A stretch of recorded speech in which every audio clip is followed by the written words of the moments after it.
BootKamp goes to defense first. Right now, we are still waiting to see, and there he is. There is a Lion. So Panico will bring out a Lion, and that 100% will continue. We're going to be paying close attention to the attacker lineup to wait and see if we see, or to wait and see if we have Lion drop underneath that 100% pick rate that he has maintained throughout the entire season thus far.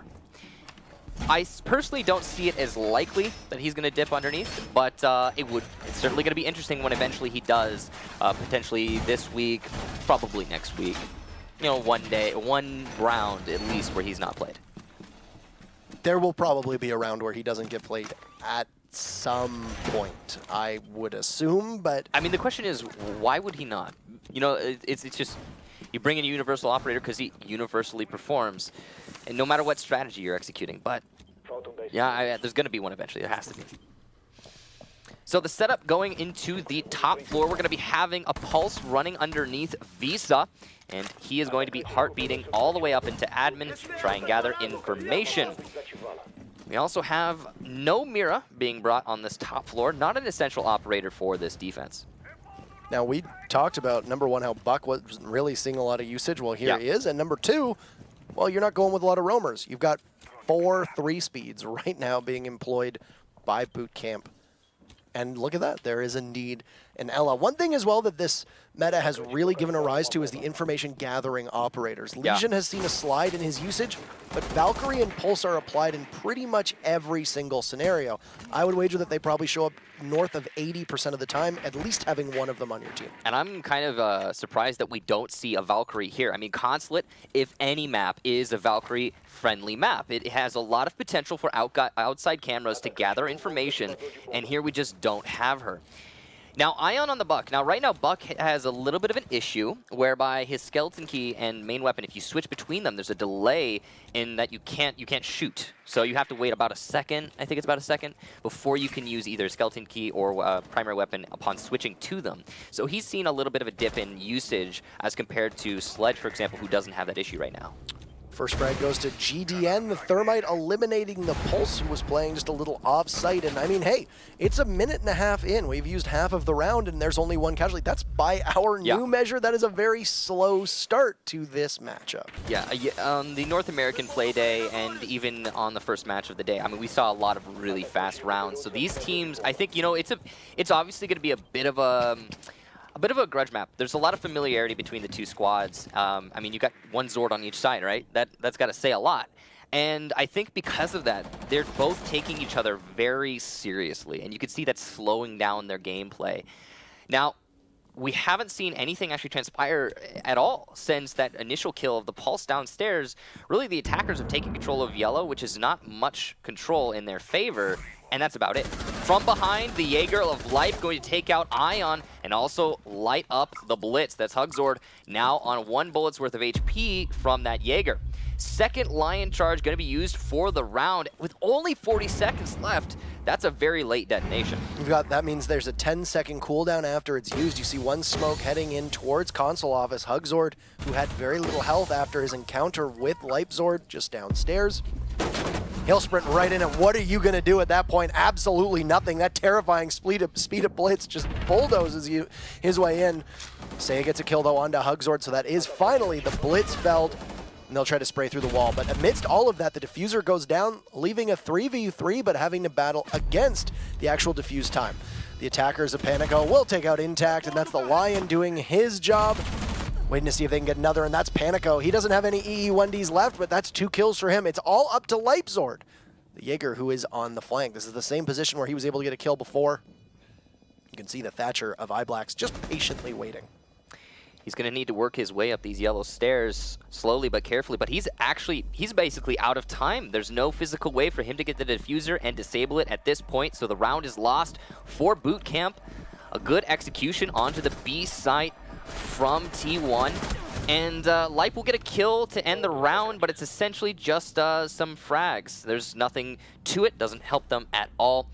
So a little bit of a saving of the op there from Lipe, who interestingly has switched his name from Leipzord specifically to Lipe, which is, I mean, you got to imagine that's I think it could be because BootKamp is such a long actual tag You think that's itself. it? Yeah, well, makes sense. With the period, it's 9 characters being taken up of your name, correct? Yeah, so, I mean, kind of, honestly, I'm really surprised they don't just go with BK there. But, I mean, whatever works, right? You know? Right.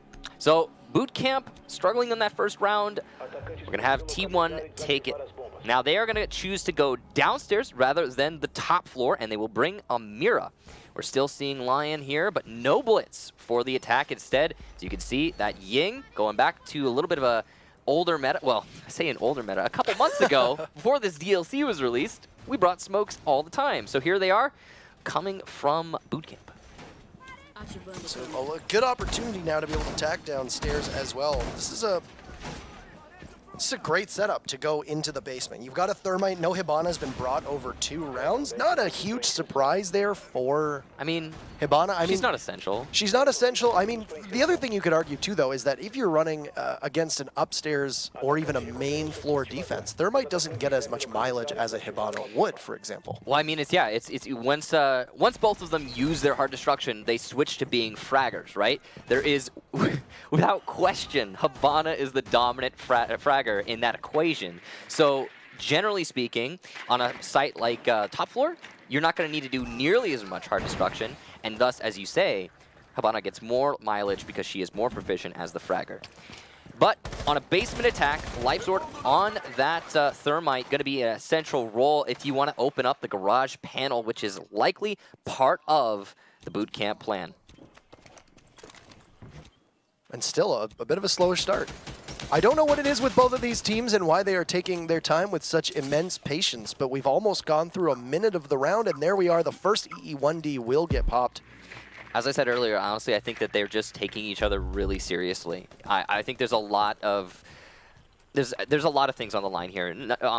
Ego, for one. You know, this is you've got players who used to play together, and they decided to go their own separate ways. They're trying to figure out which team is better, which group of players, which 5 guys made the right decision, finding themselves on the roster that they have right now. So that does play into a lot of like the personal issues or personal feelings for the team. That's the word I was looking for. Feelings. I got it. This is what I'm most surprised with. It took 90 seconds for them to be able to open up that garage panel. They have a Thatcher. You have a Thermite. That should be very easy when not staring down a Bandit to Bandit trick, because Mute, who's upstairs in bathroom, even if Mute is downstairs at that garage door, I mean, he's not good at juggling. He can't mute juggle. Yeah. So it doesn't really matter. You should have been able to get that garage door open a lot earlier. This is not great time management at the moment for BootKamp. I mean, say what you will about taking the other team seriously, you're absolutely right. It needed to be opened up sooner, and just now, with only a minute left, panel 3 will finally be opened. So now BootKamp have the whole garage panel to work with. Second line going to be detonated for the round with only 50 seconds left. If anything, you're doing that just for time management, because eventually you won't have enough time. iBlack's going to rotate back into the site because at this point, with only 40 seconds, it's just going to come down to a slugfest in that primary bomb site. And they'll stare down that gaping maw of the garage. There's one on the back of White Van. All 10 operators still alive with 30 seconds. You'll have another Lion go out, and all the Ying will do is just get ready to rush in. But look at the Valkyrie is positioned right next to that open doorway. Seiya comes in, takes 1 down, tries to go for 2, will get it. But Panico manages to square that off. And Seiya falls. But look at, they've managed to repel them as well. So 10 seconds now, M-King takes out Panico, refragged by Ion. They need to start to get that diffuser down. It is the Lion who holds the diffuser himself, who's working away, but no, Ion from above claims that on M-King. Duds falls to Ion as well. And that is a rally back from Team 1 to win that in a situation that it looked like might have been getting away from them. You know, I liked the idea there for the attack from BootKamp. I did. It was a good execution that often works.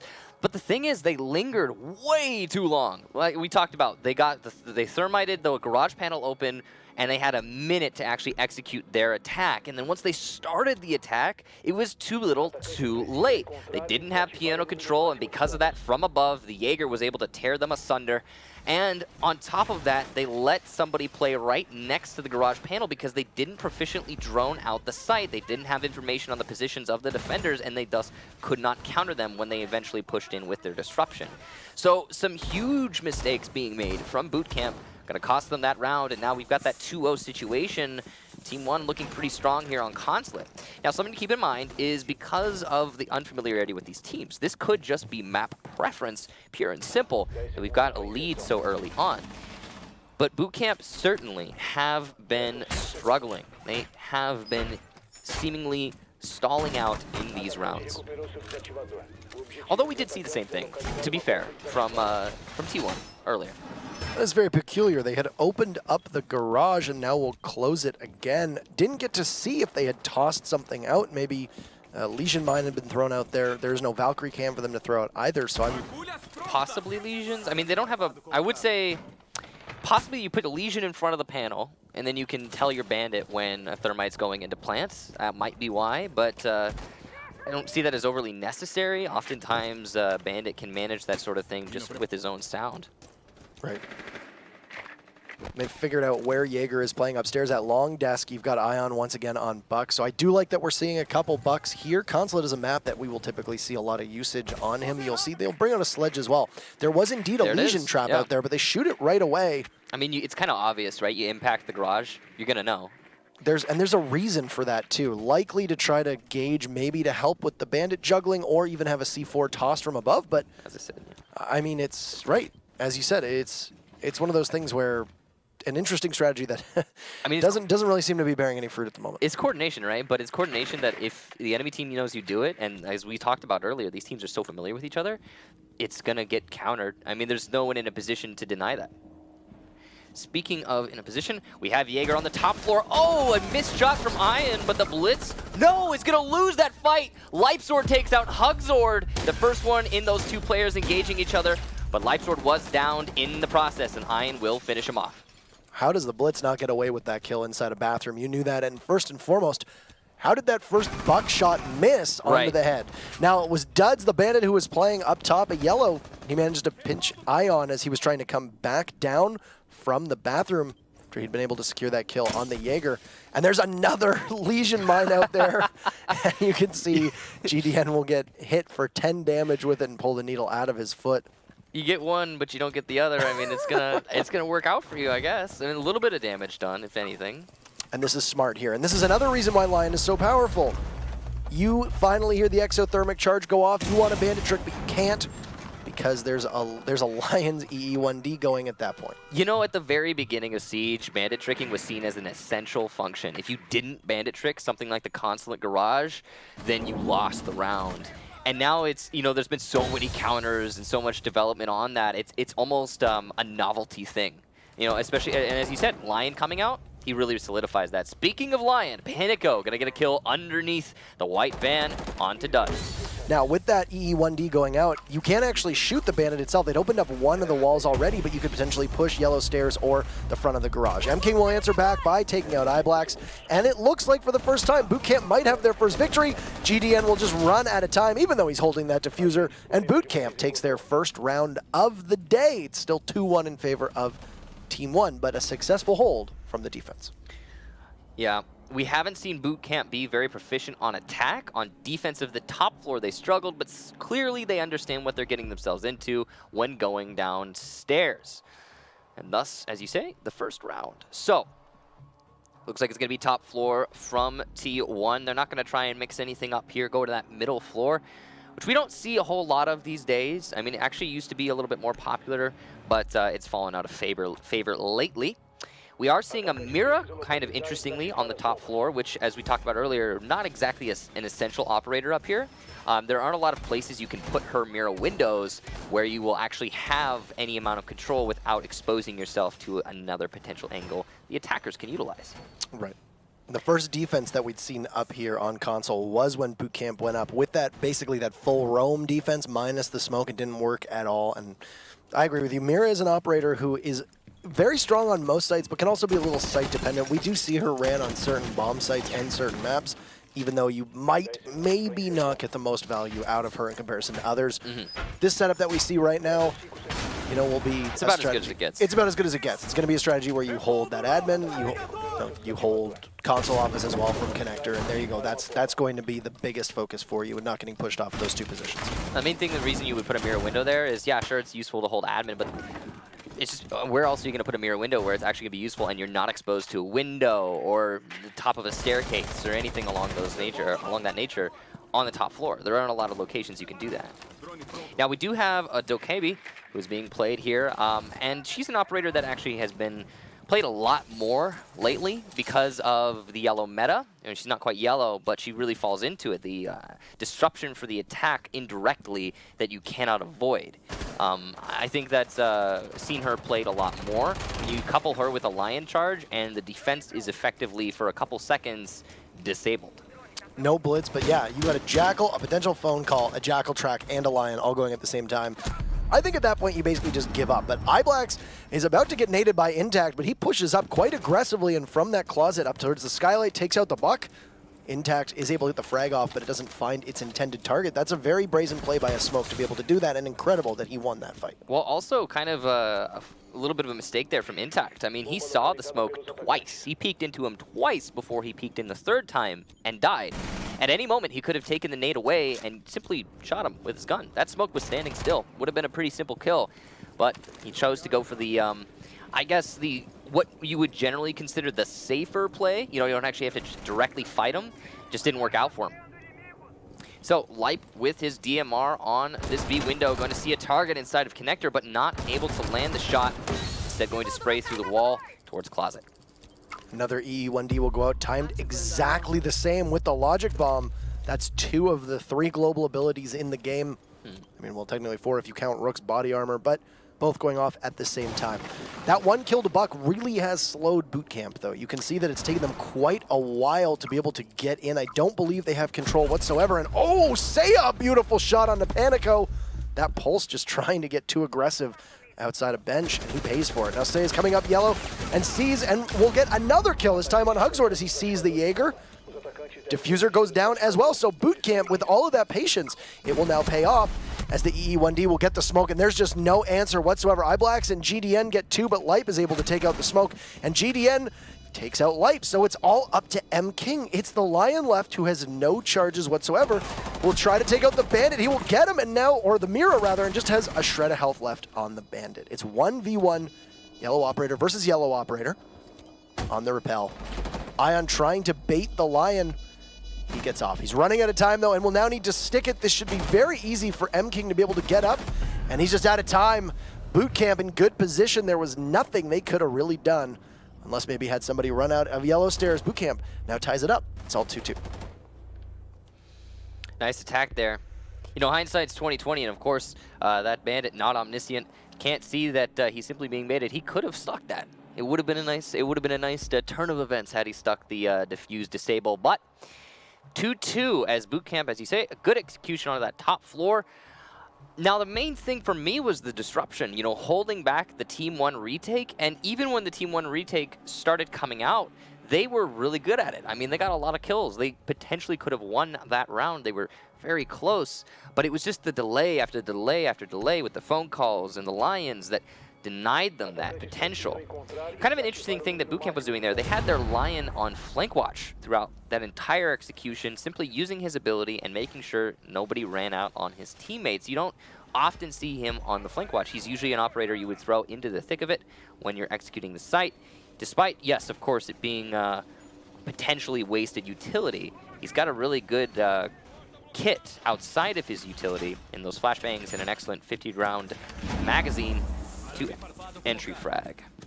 I think the one reason why we've seen some teams do that, just to expand on that thought, got to save the utility, is you have to save his utility. Exactly. Yeah. A big reason why Capitao is not an entry fragger is because you risk losing those 2, you know, asphyxiating bolts and then those 2 smoke bolts as well. That's way too powerful. Same with Hibana. Yeah. Are you going to send Hibana with her 3x Kairos in to potentially die after you trade off a kill? No.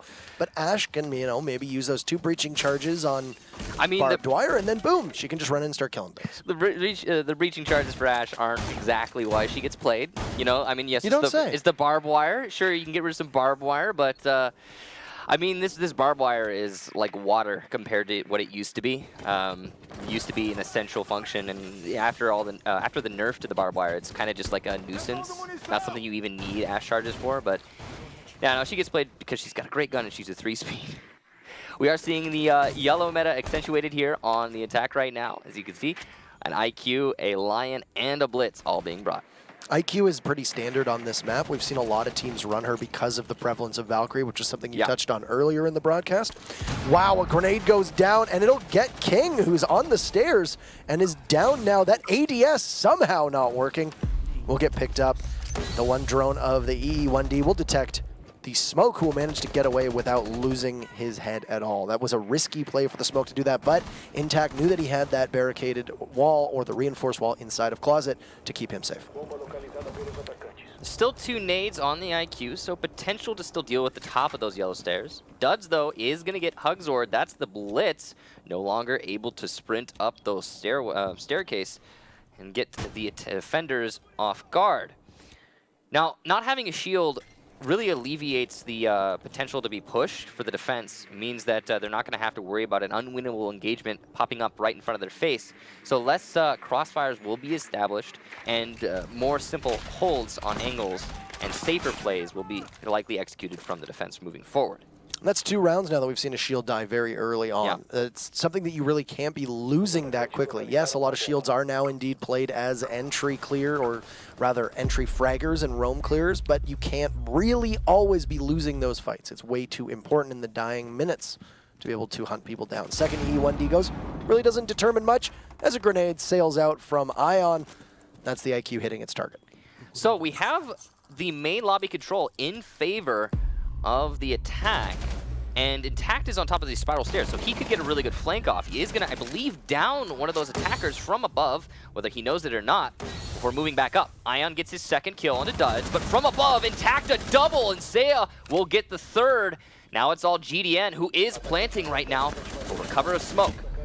But from above, yet again, that's LATAM finishes him down. And it's going to be 3-2 in favor of BootKamp, who were down 2 rounds, have gotten 3 in a row. And the story right now, we have played 5 rounds, and the defense have won 4 of them. So even though we are seeing a lot of Lion in every single game, it does not mean that it is an easy press 1 button, attackers win the round. No. Right now, the defense have been doing more than their fair share. It's 4 defensive round wins to 1 attacking round win so far. You don't shay. You don't shay.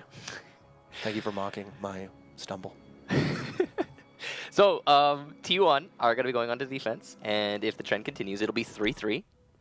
And on the attacking side of things, the only round we had the attackers win was actually when BootKamp went to the top floor, and they struggled a little bit. So once they shifted away from that, they started having a much better time of it. You saw there just now defending the middle floor. Right? My math is actually wrong. What is? It's 3 defensive rounds to 2 attacking wins. I track. You know what? That's fine. That's fine, because I reaffirmed it. We track. It's my fault too. You know, we make mistakes. I'm sorry. It happens. I'm sorry. No, I just double checked there, and you're absolutely right. We've seen 2 attackers win. 3 defenders. 3 defenders. Yeah. Quick maths.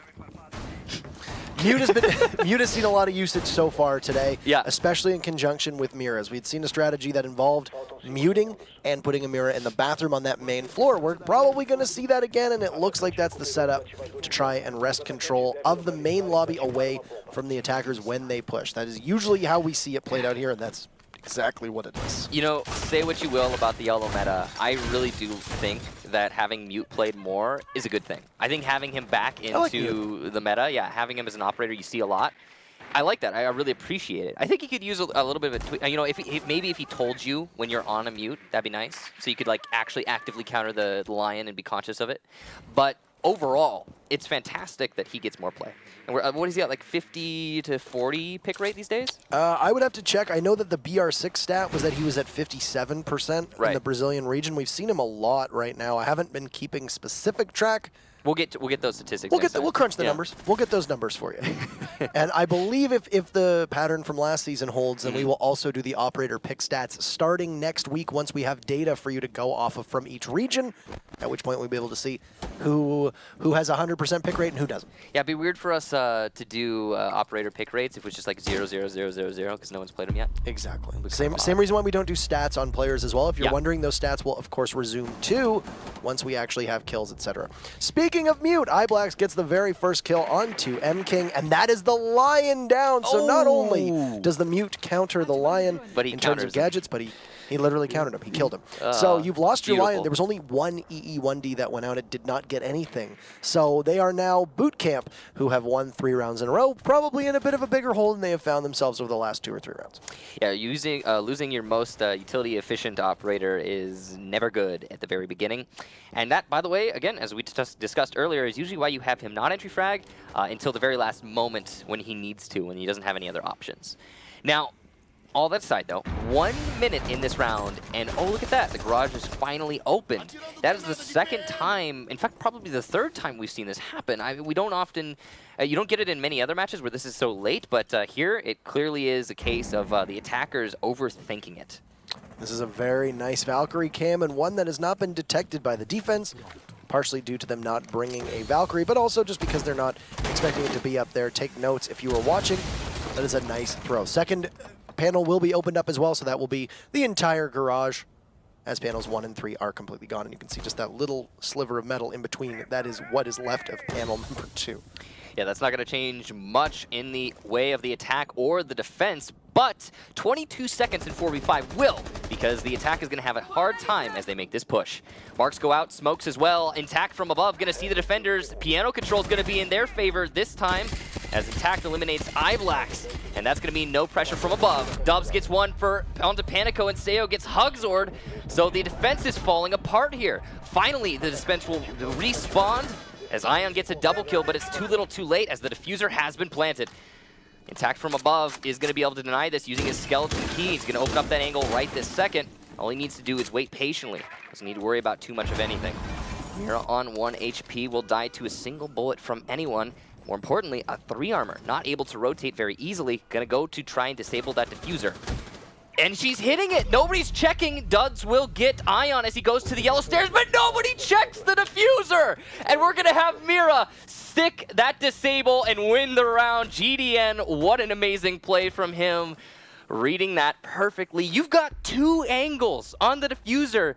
How? That rests solely on the shoulders of the Buck who was playing above. I mean, yeah, sure, the Buck. Okay, so I'd say 80% Buck. So Duds did a very good job at that point, if I recall correctly. He held the yellow stairs. Holding the yellow stairs, he did his job fine. It was the Buck who had broken open those holes in the floor to look down on top of the diffuser, who really should have been the one to take out the Mira. But for whatever reason, the Buck was just asleep at the wheel, didn't see the Mira diffusing. You got 7 seconds to respond, and it took the Thatcher, who had rotated out of yellow stairs, to the top of the garage to be the one to say, hey, wait a minute. They're probably diffusing right now. 1 HP too, just the cherry on top there for Duds, and Intact from above, playing that Buck, just asleep at the wheel. You know, we all have mistakes. You know, we all make mistakes. It happens, but that has got to bite. So 3-3 going to be the score. You can see in terms of individual score, we're seeing a kind of an even situation here between the 2 teams.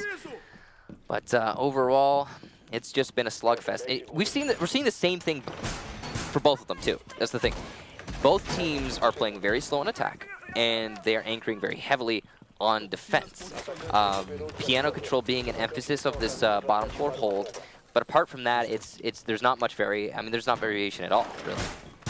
And now I can say that I was at one point in my life correct. There are 4 defensive wins and 2 attacker round wins.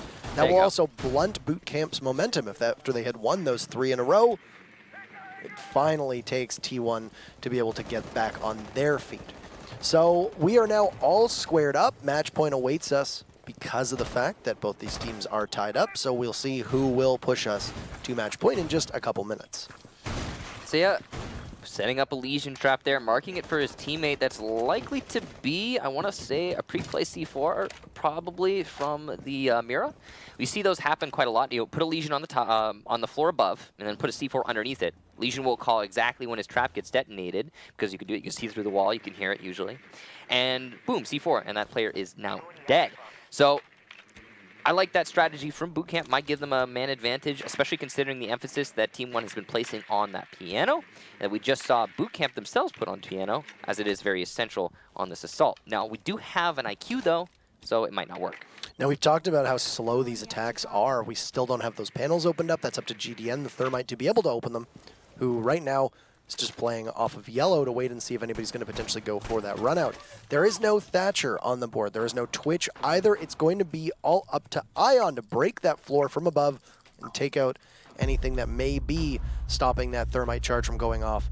Ooh. All on himself. And they've got 2 stacked up just outside of Visa. That's the GSG duo of both Duds and Leipzords. iBlacks goes inside of the bathroom, takes out a Legion mine, and it did look like they haven't spotted the Jaeger or the Bandit yet. Yeah, I don't think they're watching their flank right now.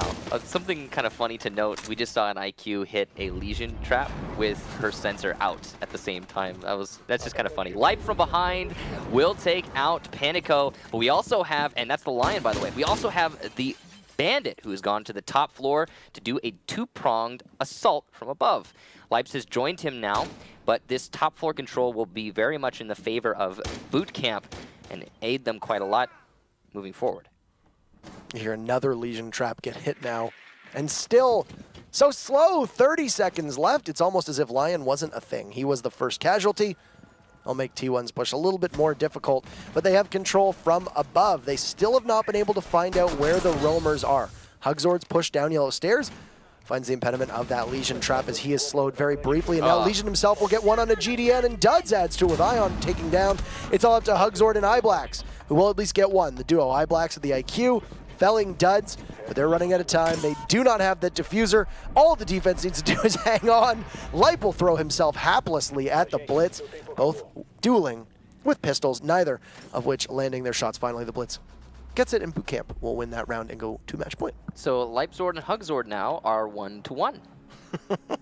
They have exchanged evenly, though. You got to imagine at the end of the round, it really not mattering much at all there, that you're going to be in favor of Lipe, who has been playing really well this match. So T1 now, they are in the tricky spot of being, as you say, on match point. They need to dig themselves out of this hole. Luckily for them, they get to defend. And this has been predominantly defender-sided throughout the match. As we talked about earlier, looks like we've still only got 2 attacking wins. Both teams struggling on that assault. I mean, what is the main thing? It's just time management for both of them. Every single round, it seems like we're executing in the last 30 seconds for the attack, and that's never what you want to see. I feel like there's only been 1 or 2 rounds where those EE1Ds of Lion have empowered the rest of the team to push with them. I mean, we look exactly at when that Jaeger was playing in the bathroom. You had the EE1D pop, and then the Blitz sprinted right in, and somehow the Blitz still lost that fight. Yeah. But at least you used the gadget to its fullest effect. I don't think we've seen that so far.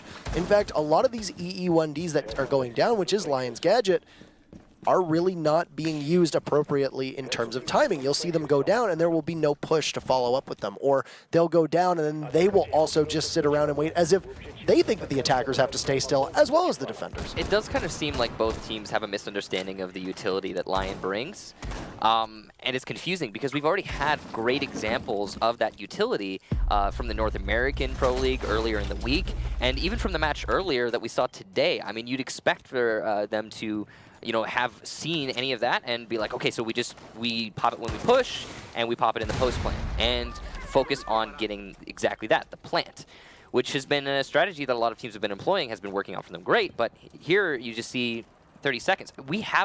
Have we seen a match yet this season where all the attacks have been going down to 30 seconds? Because I know we've seen it in the past. We've seen it a lot in the past. It happens. But I think this is the first one we're seeing so far this season. Special thanks to Siege GG, who've been doing some stat tracking as well in addition to ESL. And Ubisoft presented us with information that the average round was something like 39 seconds faster. Or there was 39 seconds left on the clock, something to that effect, which is very, very fast. And it's abnormal to see that, given the fact that a lot of these teams are very patient. Yeah, you've got a team like, they were known as Supremacy, they are now known as Vitality, but we refer to them as Supremacy. Yeah. They would usually sit and hold angles for 2.5 minutes before they would start their push in the final 30 seconds, sure. But most teams would at least try to make a push work at the halfway mark with them accelerating towards the end. I mean, we just got to the halfway mark on that note, and nothing has happened this entire round. We've got one person repelling on that B window, and that's it. two people now. Two people repelling on the B window, and it looks like we're setting up for a push as the smokes go out, the lines get detonated, and as well, the phone calls buzz. Duds going in for the plant over cover of smoke.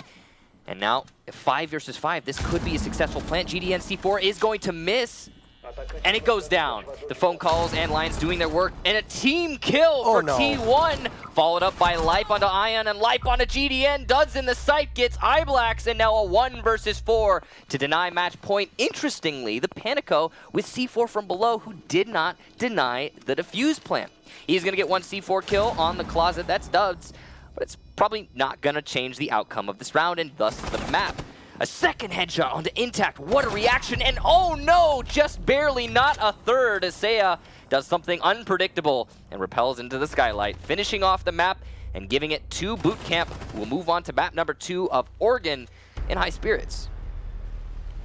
So BootKamp, who had seen their momentum stop just for one round, will somehow find it yet again. They had only lost one round in the final 6 rounds. That's not a bad number to go off of.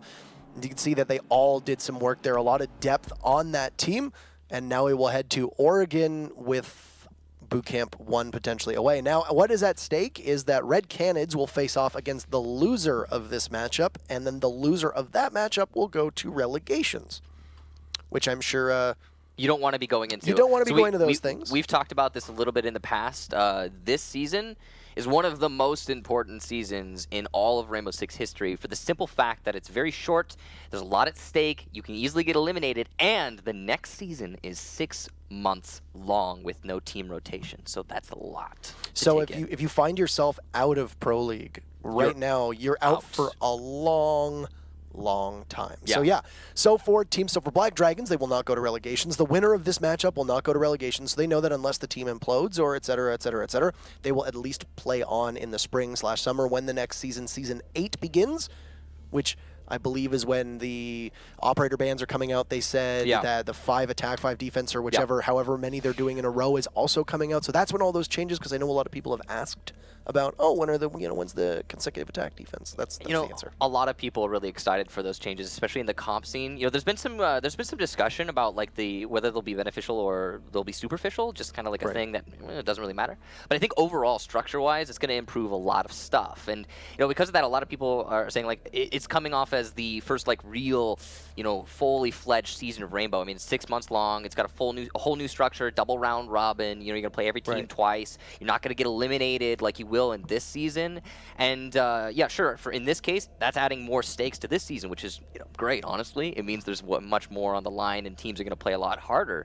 But at the same time, the structure of it moving forward will be much better, I think, by most people's count. And it will be joining a host of other first-person shooters who play multiple on one side without changing. It's going to make it easier for spectators, and it's going to be quicker as well. And then you can make some changes on your strats. Teams will be able to respond quicker because they know that they have to go back on attack. I mean, even something simple.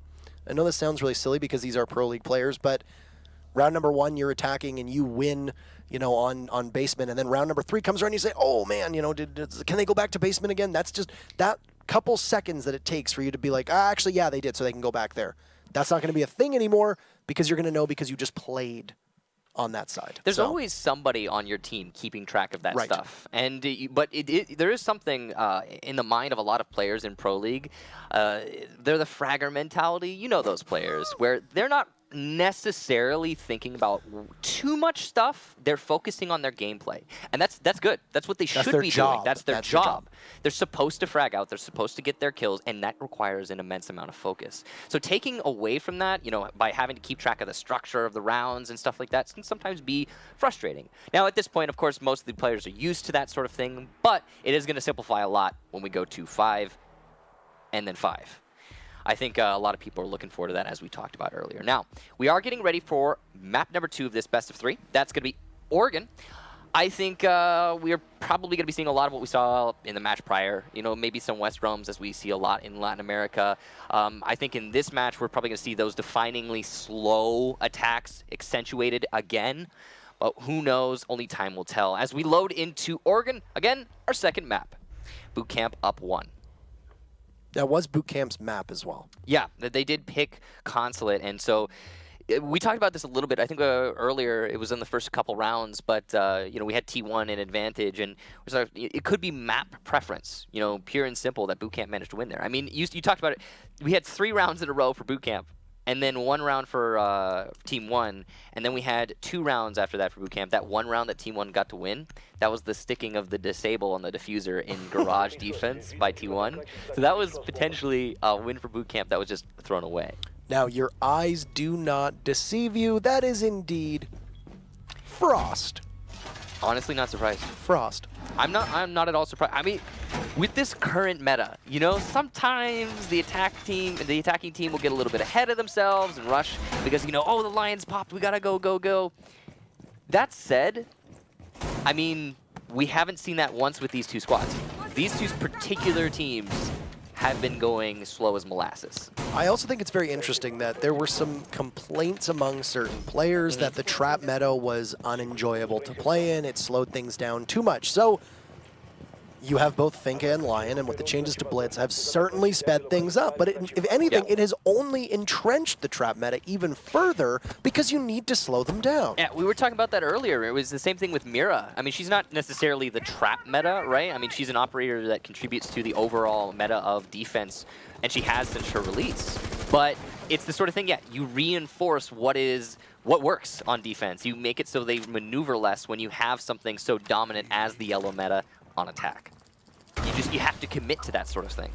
And it actually could catch Duds off guard as he's a Thatcher. He's just thrown down his grenade there, his EMP. Almost every other trap would be gone right now, but not a Frostmat. Right, and I mean, look at the way they just used that EE1D.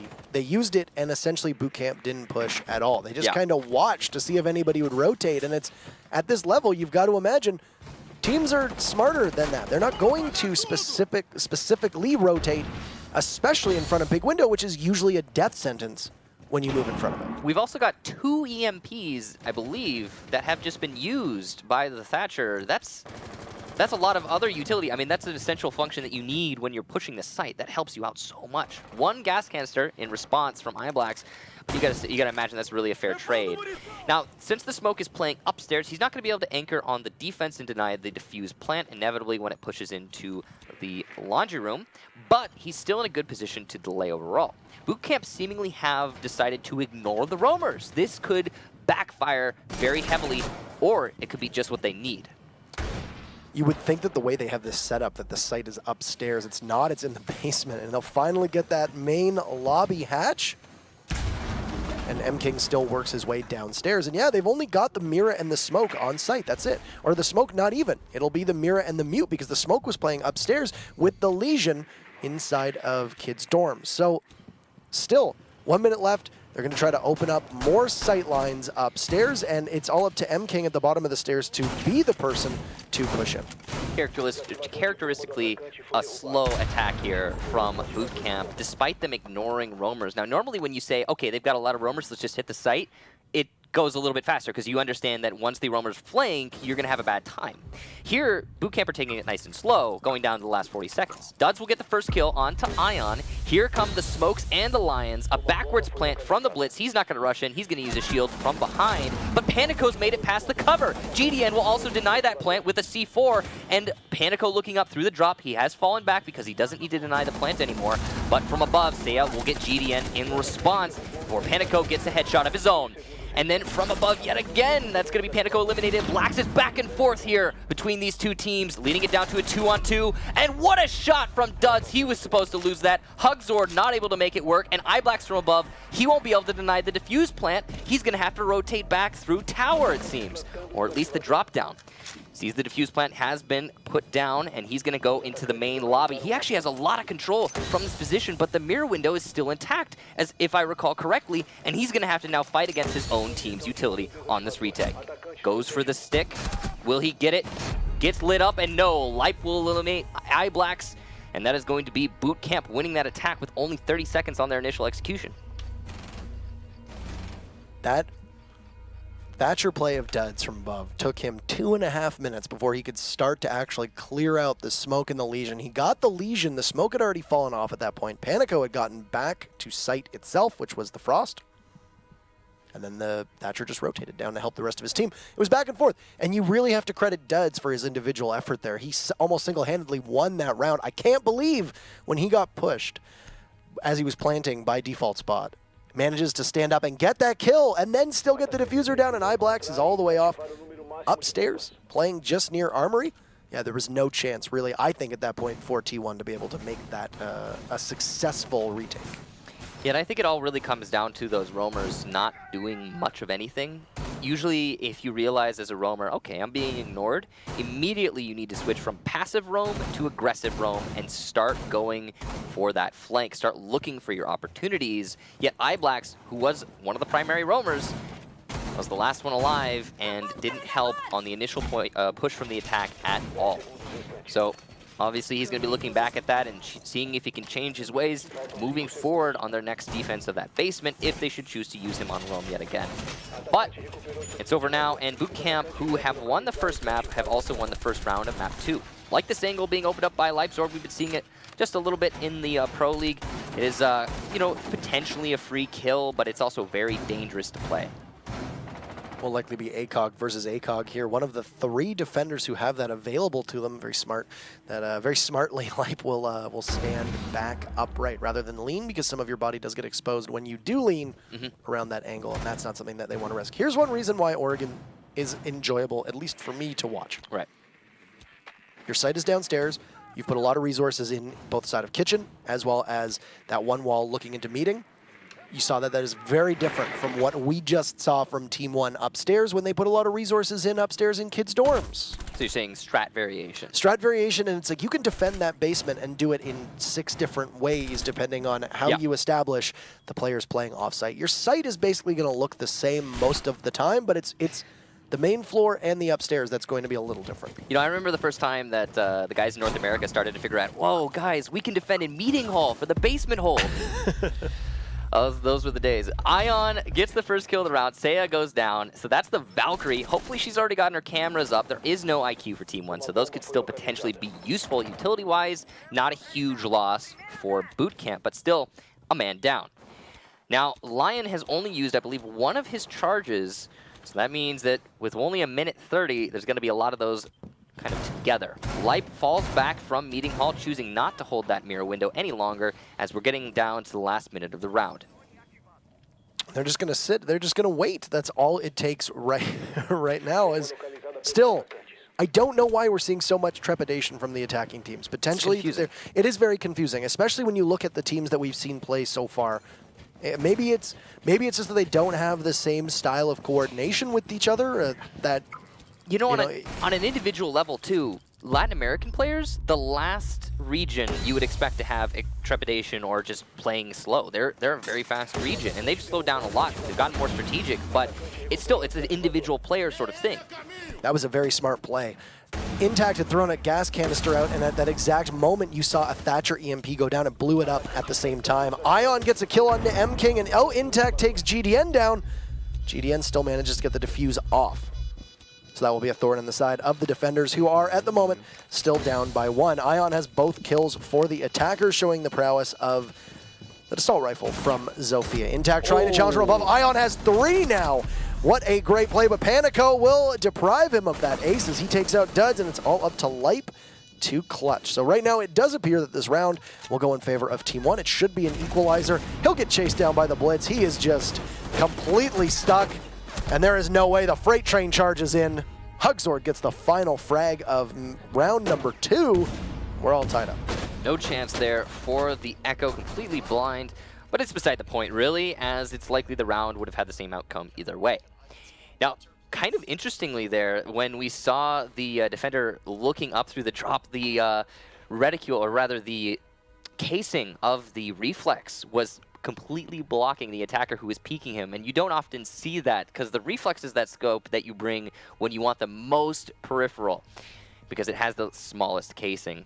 So kind of an unfortunate turn of events there for the defense. Now, the way we've been having these attacks executed are pretty much the same between the 2 squads. Isolate the laundry room and execute. They don't even really need the cover of smoke, but they have been they have had that for both teams. And you saw there in that last round, we had the Hibana stick the plant through the gas canister, even though he knew it would end up being his death. Now, that's just team-focused play right there, ladies and gentlemen, and that's what Team 1 is going to need to get back into this match. So 2 strong individual performances on both rounds is the story so far as we head into round number 3, the first defense upstairs, which I find intriguing because both the teams went downstairs right away. Neither of them were successful. And now they're both going up. And now they're both going up. And yeah, the crazy thing to me is that we have seen so few defenses win downstairs because of the way that I guess the operators play out now. Ooh, that is not a great camera for iBlacks. You can see he is unhappy with that one. It should be spotted as that black eye will be quite jarring and stick out like a sore thumb on the rim of the white. I mean, on the note of what you were saying with the sites, we've been seeing other regions, or North America specifically, of course, they heavily preferred the top floor of Oregon, the matches we've seen from them so far.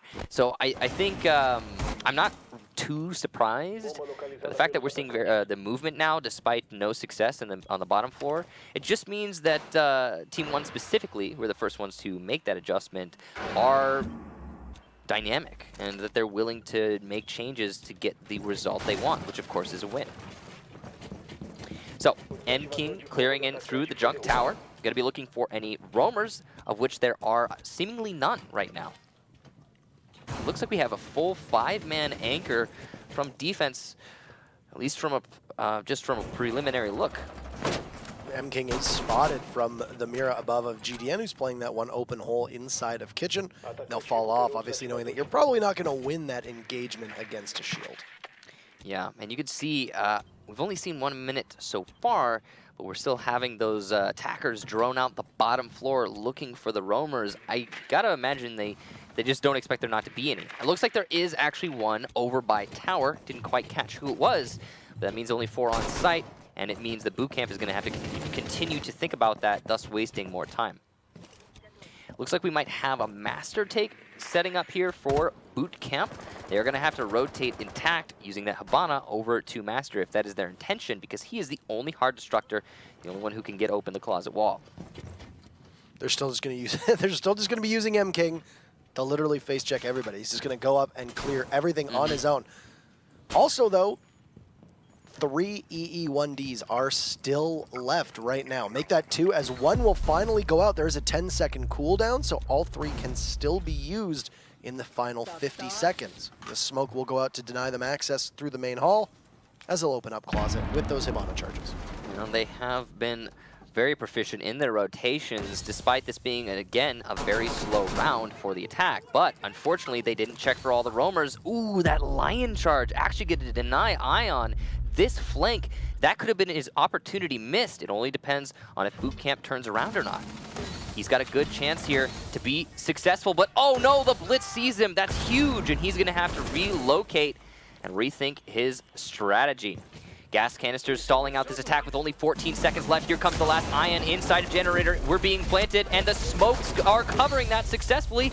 Will it be a plant? Yes, it will. Seiya with some cover. Hugzord trying to retake onto Duds, but he's going to have trouble. He gets a second, however, and almost a TK there from iBlacks. Team 1 are being pretty good on this retake, but King in the closet and Seiya elsewhere. Ion's the last one who's going to be in position, but no, with the stick from the Frost.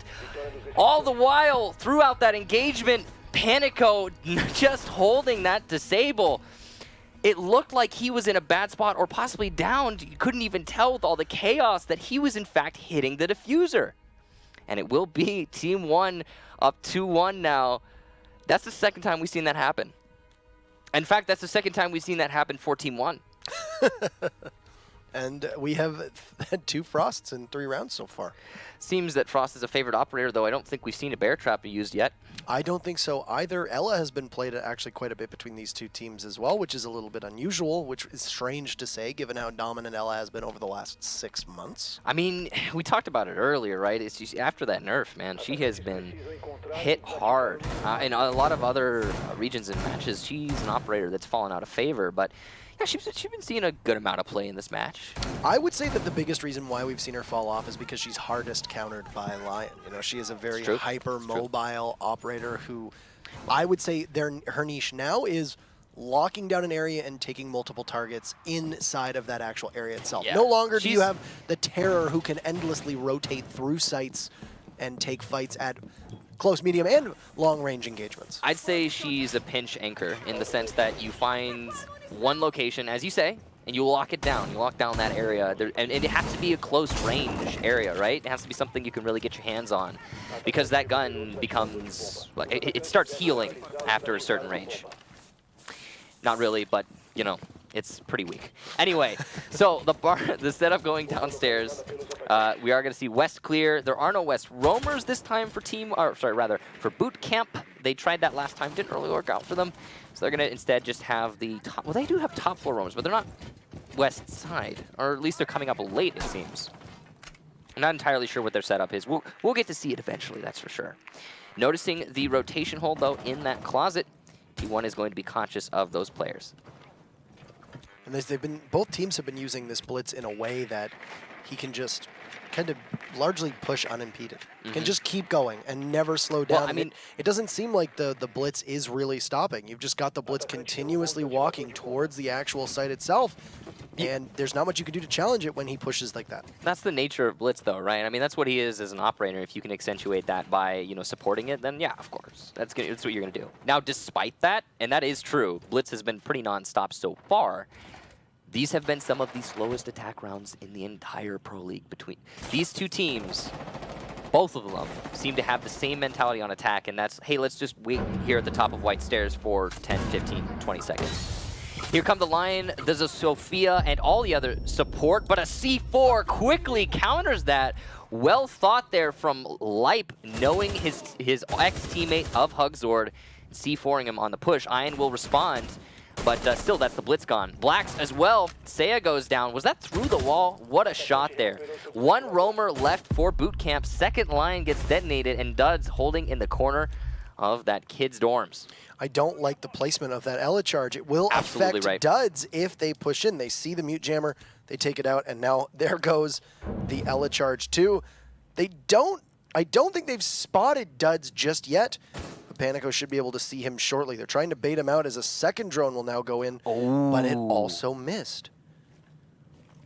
Oh, he doesn't check it! Duds is sitting and waiting, and he's still completely immobile. Panico, wait. Oh, I wish they could hear us, but it doesn't. I don't know if they found him either, as now Panico is going to use another.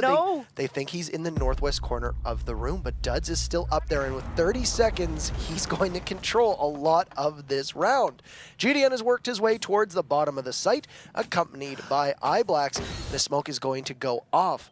They've completely left him alone now. He's just sitting up there with 15 seconds left. He needs to start that rotation back. And Duds just not moving, and there he goes. Finally, iBlacks will get a kill on the Intact as M-King answers back. Trades off iBlacks, and now Duds very quickly will get to sight. The mirror of M-King with 2 kills as Diffuser is going down. They need to stop GDN and Panico, but they will get GDN.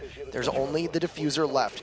It's Lion who's sitting at the back of the site who will have the Mira. He takes out Duds. That was the bandit who had spent so much of this round just sitting and waiting. And Panico will need to clutch to stretch the lead of his team to 3-1, and he will! Panico, a great shot as M-King crouches around the corner. They just left the Lion there, and as great as that was to see the way Duds played that, it went from 200 IQ to 20 IQ, in that his time management was absolutely atrocious. A potential play that could have won the round almost single-handedly for BootKamp, just not going to happen. You know, again, it's not as if he doesn't have wall hacks, right? There's no Lion on defense. Got to understand that. But at the same time, with 17 seconds left, you should have gone 5-10 seconds ago. And we did see the attack completely ignore him, forget that he even exists. That was Team 1. They just turned their focus to the site, and that's not supposed to work for you, you know? You don't often see somebody sitting up there, though. In their defense, you do not often see a defender sitting up in that particular position. Yeah. And he had the mute jammer to deny them the ability to actually find him as well. Now, I mean, they had the drone in there, right? They did, but the drone looked the other way. It just looked the wrong way. It looked the wrong way. You gotta check all the corners, man. Now, T1, a team that has been running with some very interesting trap operators. They've run a Frost. They are now going to have a captain. and look at how trap heavy this is. You know, honestly, I feel like Capcan actually kind of received one of the most subtle buffs with this last update. Nothing, you know, direct. He wasn't altered in any way. Operators weren't altered around him in any way, but the new ops reinforcing that trap meta. We see also a Legion. I mean, Frost throughout the day for these two teams. Impact grenades, you know, as well for Capcan. You know, that little extra bump for him. You know, we don't have him on Ella anymore, so we need them from somewhere. And, of course, that's going to be something that will make you want to bring Capcan, but I think it just comes down to the rushing. It comes down to the nature of attacks these days, despite what these teams not using that. Now we'll see how much of a difference there is here right now, because Duds had battled upstairs on this big window for about 2.5 minutes in the very first round, in which BootKamp won. And Duds was a big part of that. You remember he got the 3 kills. He was able to try to get the plant down, and then has managed to stick the landing as he got pushed. Now, will he be as successful this time around? BootKamp has taken about a minute to get everybody in close enough to the window, but no, iBlack sees Duds. The Capcan eliminates the Thatcher. And even though M-King punishes Lion, it's still a trade-off. You lose a Legion and a Thatcher. Those are both two very important operators that you have taken off of the board. Most importantly, Legion will not be able to generate those traps any longer. His value gets, I guess, proportionately or exponentially larger as time goes on, and you see the Dokkaebi went down too amidst the fray. So BootKamp, who are already facing a deficit, will now lose yet another, and it's all up to Seiya and Intact left as the second EE1D will now go out. And this is the speed at which we have seen matches over the last couple days play out at. Yeah, and this West Rome, for the first time, I think, has been really successful. These defenders, specifically Hugzord, has been having a fantastic time upstairs, and he's continuing to hold out these last 2 attackers. Ooh, that Capcan trap getting so much value just now. Those aren't supposed to be detonated at all at this level. Usually you'll see them check every doorway as soon as they know there's a Capcan, and they undoubtedly do, given that iBlack's is on 1 HP. So a little bit of a mistake there. That's going to mean Intact is going to have trouble next engagement he gets into. Still tons of utility and great position here from Panico in favor of T1. Impacts go to the top of the stairs, giving his position away, but it still could be to his team's benefit, given he's got classroom control. It's a good bench here, but why is Seiya upstairs? He's upstairs? C4 goes out from GDN, Intact's gone, so it's all up to Lion, that's Seiya, and he's only just now coming down the main stairs. He's going to get Panico, but he gets lit up in the process. Half HP. And inside of the meeting hall, iBlacks with 1 HP of his own will get Seiya and win that round for his team. T1 feeling very comfortable here on match point, looking to bring us to a 3rd map. So we are going to have a rehost as disconnection comes out just as that round ends. And that was from the team BootKamp. So unfortunate that that happens. That means we're going to have a little bit of a stall out here. That might be just what BootKamp needs to reevaluate and start getting the momentum back in their favor after such a dominant Consulate losing so much on Oregon. Yeah, I mean, you've lost 4 in a row. There's been, there's 5 rounds. It's 4-1. It was quick maths once again. And one member of BootKamp unexpectedly disconnects. You now have an opportunity for both teams, and more importantly, BootKamp to be able to come back to the table and say, all right, let's take a breather. Let's talk about this. Let's shake some things off. You have to remake the lobby and get everybody in, and it's not a timeout for both teams, but you always find that when somebody disconnects or the game crashes or something along those lines, both teams now have an opportunity to address the weaknesses and maybe try to change their fortunes. They are staring at down the barrel of potentially going to a 3rd map, which will be Clubhouse if we get to it. A map that we haven't been seeing a whole lot of since the Invitational. It was actually predominantly favored at the Invitational. I think it was like top 3 maps played. It was played a lot, yeah. A lot. I gotta imagine it was probably something to do with like pocket strategies, like, oh, this is outside of meta, let's bring it to the table, see if we can create something new. But you do that for the Invitational, right? Biggest event of Siege, you gotta have some extra strategies to show everyone that they haven't seen yet. But all that aside, we haven't been seeing much since then. Now, of course, we haven't been seeing much Siege eSports, so that kind of plays in there. All the same, going to be an interesting map. Very different than Consulate and Oregon, which are much more dynamic. Club tends to play out the same way every time, coming down to pushing it over the edge instead of, trades back and forth like what we see on Oregon and Consulate.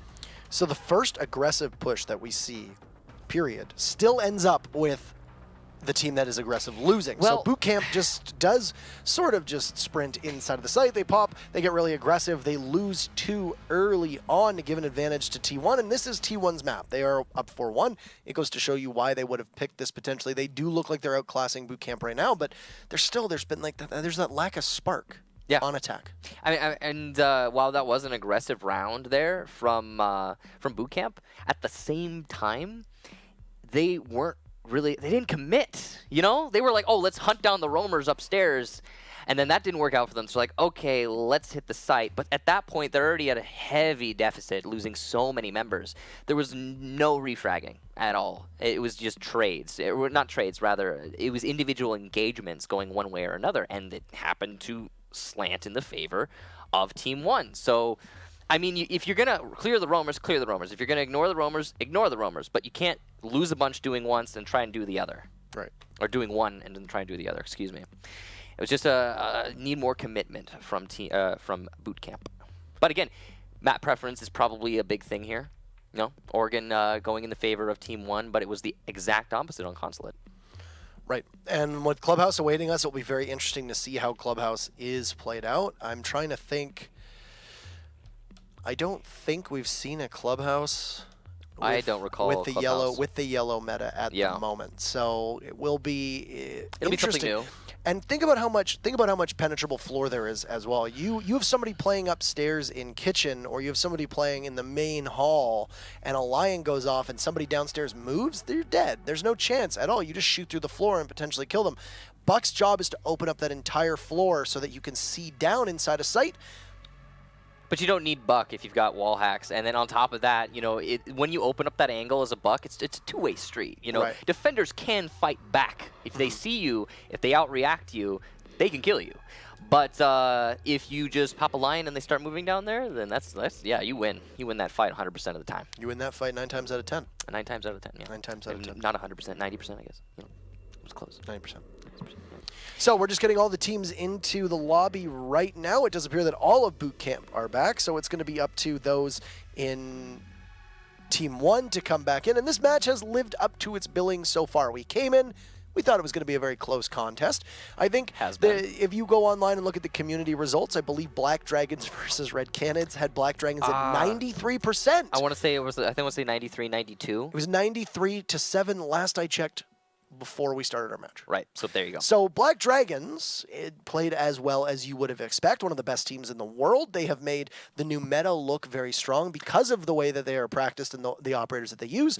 But I think that we came in here and you have these two teams.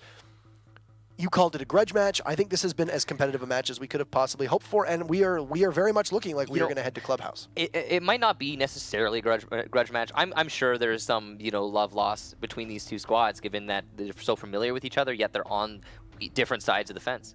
Yet at the same time, as we load into Clubhouse, our third map of this series, going all the way, it's definitely going to be a heck of a contest. Actually, not Clubhouse, pardon. We haven't finished Oregon yet. That's okay. Get a little bit ahead of myself. That's okay. Just a little bit. All anyway, right. As we load back onto Oregon after the rehost, it is going to be 4-1 in favor of Team 1, and BootKamp struggling. So we will head in and see if BootKamp has maybe taken some time to recover now that oh boy, now that they've lost 4 in a row and are not looking as strong on this map as they possibly could have. It's been pretty bad for them. It has not been a good map for BootKamp at all. They have looked a little sloppy in some ways. It looks very different from the BootKamp that we saw on Consulate, who T1 got off to a very strong start, but after that it was firmly BK in the driver's seat, and they looked convincing. They looked very convincing, they looked very practiced, and they looked prepared. This is not the case at all in Oregon. Yeah. And I just want to touch briefly on what we were talking about earlier. It was the, potentially a grudge match, but the main thing here is that, of course, they're familiar with each other, and they're one team is taking the other very seriously, and vice versa. Like, the reason these attacks are going so slow is because they're worried. They're thinking out, oh, they could be there, they could be doing this, and it's definitely respect. It's also just kind of, being a little bit scared. And the team, I think, that shifts that up first will probably have a really good time going into their attacks. So that's been the struggle for both teams. Panico shooting away at the one rotate between the hallways, just a little bit below where a head would have been, and it's very easy for you to potentially get a kill there, or at least tag somebody up as they rotate. One thing that gets overshadowed on Lion is, yeah, his gadget's unique. Oh yeah, it's unique. But Definitely his unique. gun is very strong as well. Minimal recoil, huge magazine, pretty high damage, respectable rate of fire. You can run an ACOG on it. You can fully kit it out. Yeah. It's a very powerful weapon for the attackers. That's what I was talking about earlier. It's like, you know, sure, you want to have Lion be a flank hold, and you don't want to waste his utility by entering with him. But at the same time, if it's like the last bit, you know, he is an amazing entry operator. He's also got the flashbangs to back it all up. I mean, there's so much in his corner when you're entering, when you're flank holding, no matter what you're doing, you're being useful. And that's why we still have a 100% Lion pick rate. I think we've tracked that pretty reliably. I don't think there's been a round yet we don't have a Lion. So he is still sitting at 100% pick rate. Everyone's paying close attention to that. Yes, and I think that's the big story here. It's funny because Mira is close to 100%, though we've seen her usage a little bit fall off a little bit today, which a couple rounds here and there. Is amusing, but I mean, Consulate is also a map that we don't see her picked as reliably as you would on a border, or you would on a bank, or you would on an Oregon. So it fits Chalet a lot, where you won't see a Mira almost ever on Kitchen Trophy, or very sparingly. Anyway, action taking place with 1 minute and 10 seconds. And the first action has happened here in the last minute of the round. A plant going in through the hallway. Duds is running out elsewhere, and this plant looks like it's actually going to work. Sophia has picked himself up, and Lipe will deny that a fuse plant. GDN goes down, and iBlacks as well. It looks like this attack has been snuffed. As Lipe, Seiya start cleaning things up. In fact, it's just one after another here for BootKamp. As soon as they got prodded, they responded, and they got all of those kills. I think a perfect round for them.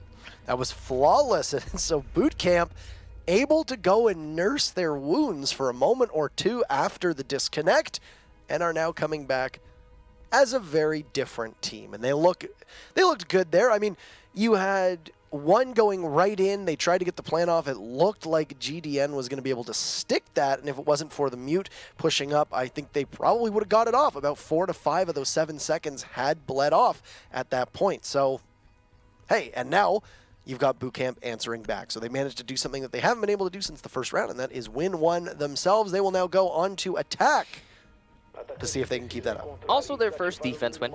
You know, the first round that they managed to make work for themselves was an attack.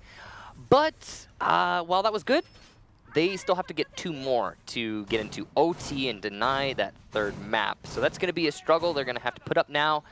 And they have yet to win an attack, I believe, onto the top floor. Where they were successful was an attack onto the bottom floor. So they're going to have to do something new yet again.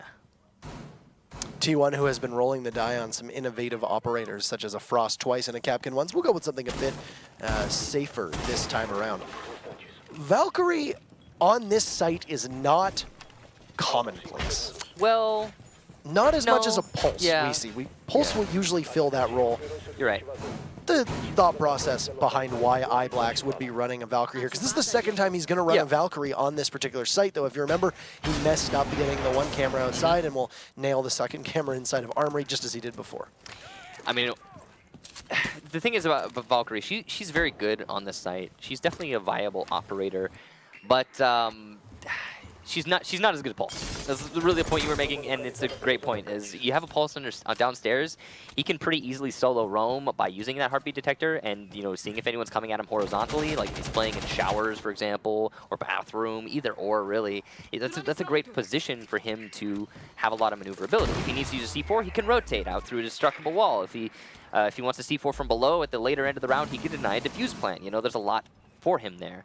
But you could do the same thing with a Valkyrie. It's just a little bit more difficult because it could be directly countered by someone simply shooting your camera. Now, there is no IQ for BootKamp, so that might not be the case here in this round, but still potential to see it with the naked eye.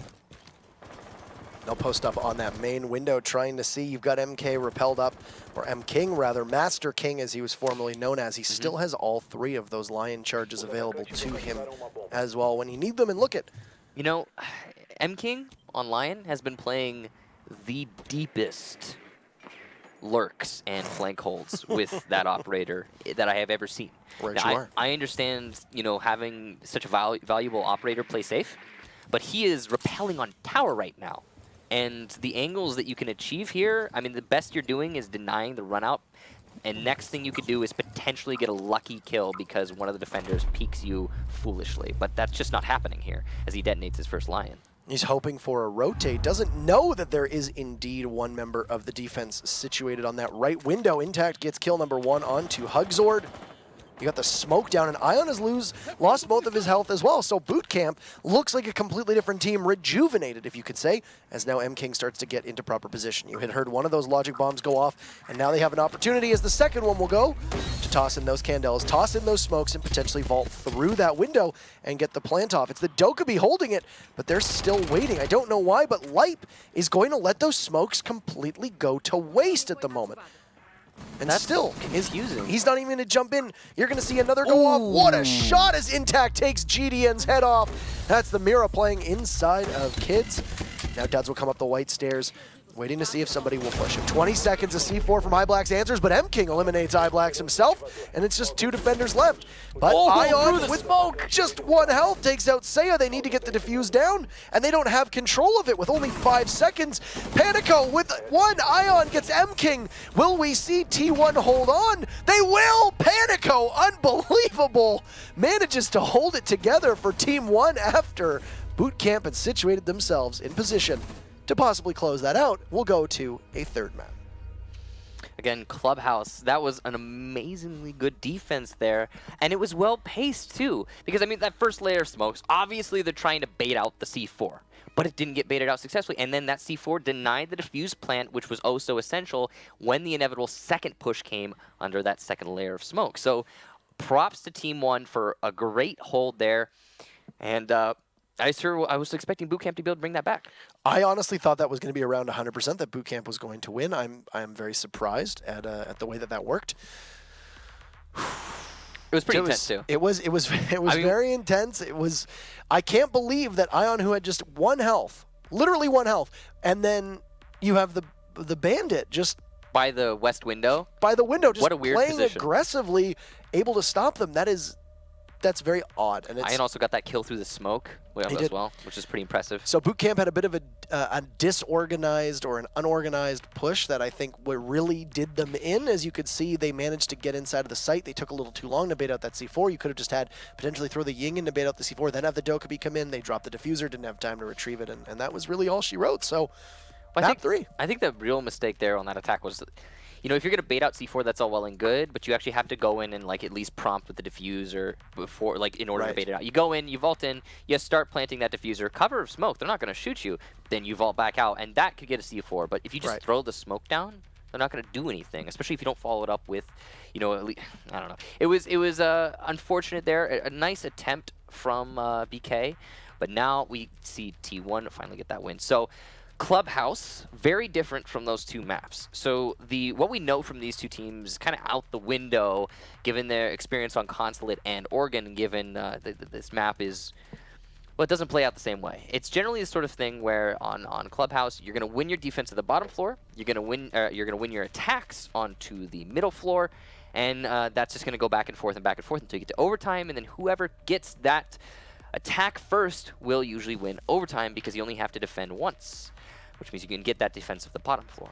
Now, what was most interesting, though, at the Invitational, which is our most recent sample that we have of Clubhouse, was that the defense really wasn't winning at all. So you would find that you'd play 10 or 11 rounds, or not even 10 or 11 rounds. You'd see maybe play 8 rounds, maybe 9 rounds before the victor was crowned at this point, and you would maybe go to bar once or twice because the defense was just not winning with any consistency whatsoever.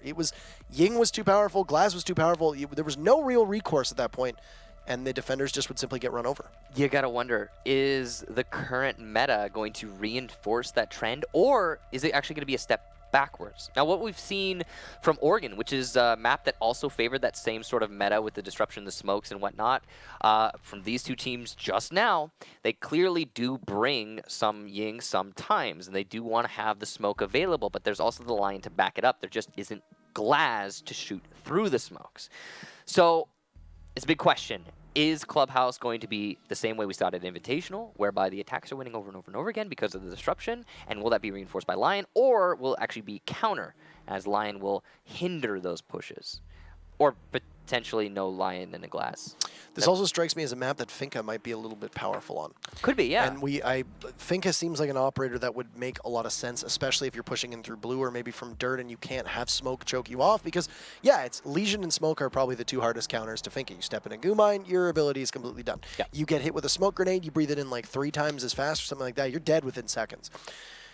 Finka seems like an operator who would be paired very well with a strategy involving a push potentially through dirt or through blue, maybe even if you drop inside of Moto and just, you know, hit the juice and just go right in. I mean, maybe. If you're doing like a rush strat, sure. But honestly, I would bring a blitz instead. And, you know, Or both. Or both, but that's the thing. You know, you can't...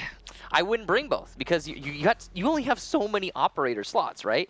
You have to bring a Habana. You have to bring a Lion. You probably should bring a blitz, and then what else are you bringing? You should probably bring a soft destructor, maybe an Ash. Do we really need a Finka? And then more importantly, you know, as you said, the smoke and the Legion are going to be countering that. We're definitely going to see a smoke 100%. I mean, have you seen Necrox hold that construction tunnel with smoke? They call him No Arm Amar because the way he holds his gun and the he's got no arms. When you peek up close, it brings it close to your torso. But yes, you'll see it. You can see it in the kill cams. Yeah, when the smoke is holding. He's like this. He's with got his like SMG-11. You're like, how does he do that? He's got no arms.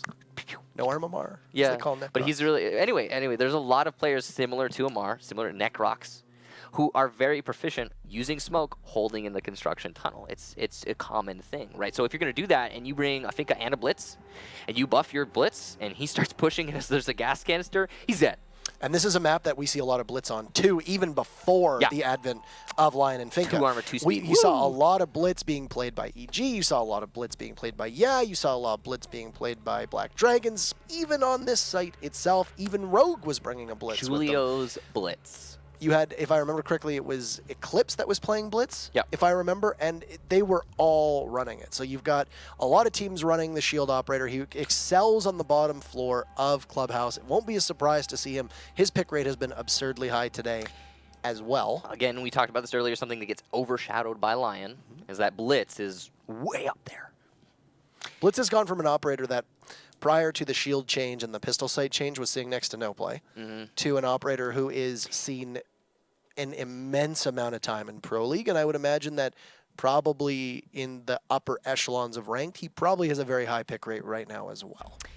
There are many a time I find myself just absolutely destroyed by a Blitz who is in my face faster than I can react. Like, you know, you go from you're holding an angle, oh, there's a Blitz over there. Okay, I got to start maneuvering to deal with this. Oh, I'm dead. He's an operator that you really can't take in one-on-one engagements, and that is his focus, and that is his strength. Is that if you have a Blitz gunning you down, there really isn't that much you can do when he's one-on-one. Or just rushing you for a melee. I mean, either or. He's faster now than you can usually get out of the way. If you turn your back and start to run, he can just drop his shield and be able to ADS you. When he's running at you, the only thing really exposed are his feet.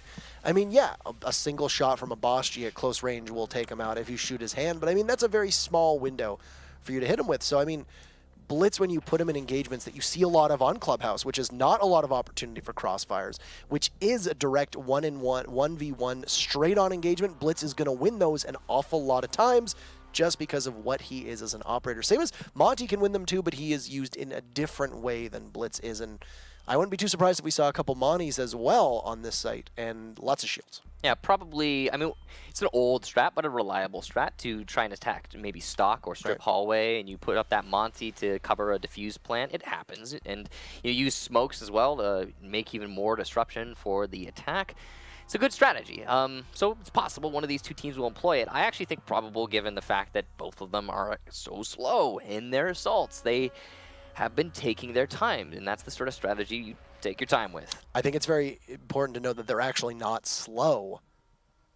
Usually, they are slow in comparison, which is so crazy for us to say that it's like they're not slow in comparison to last season. They're pretty normal in comparison to last season. Season. But they're slow compared to what we've seen. We're going to be getting in the Clubhouse. Map number 3, which is 1-to-1 in each favor. Consulate went in favor of BootKamp, and then we had Oregon go in favor of Team 1. So now we'll see the final decider on a map that is very different from both of those. So a lot of potential for a mix-up. Could go either way. I think this is going to be the first map we'll have overtime and a little bit of a back and forth. I honestly think it's going to go one of two ways. I think we're either going to see overtime, or we're going to see a stomp, or it's going to be very decisive. Yeah. I do think that. And then we'll know affirmatively which team won the map ban phase. Right now, both teams have won their respective matches. And yes, Clubhouse is what awaits us. It'll be very exciting to see.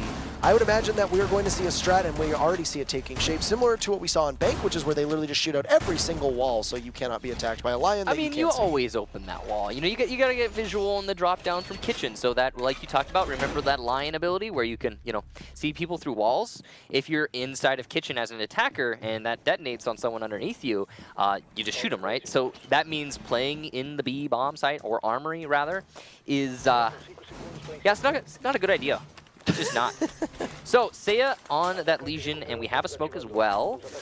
They are going to be putting a lot of emphasis on the tunnel. As you would guess, they are the two, I'd say probably the two best defensive operators to hold that tunnel, probably. Maybe with Ella, it'd be a little bit of a different story, because, you know, that's kind of what she does now. She's a pinch operator. But Legion and smoke together, great combination. The only thing I worry about potentially Ella holding that tunnel is when her gadget goes off. It's in such close quarters that a lot of times you might be affected by it. I mean, you put it on the far side of the curve, and it cannot affect you, but you're right. It can. There's potential for it to work against you. So, defense set up, all done. Now the slow assault begins, comparatively. And the lineups for both teams are not really surprising in the slightest. We've got the Blitz as we expected. We've got the Lion as continued for that 100% pick rate. I just want to see, I want to see one round. You know, I want to see one round where he doesn't get played so we can be like, oh, 99% pick rate, 98% pick rate, you know? No longer 100. I think 100 is pretty emphatic.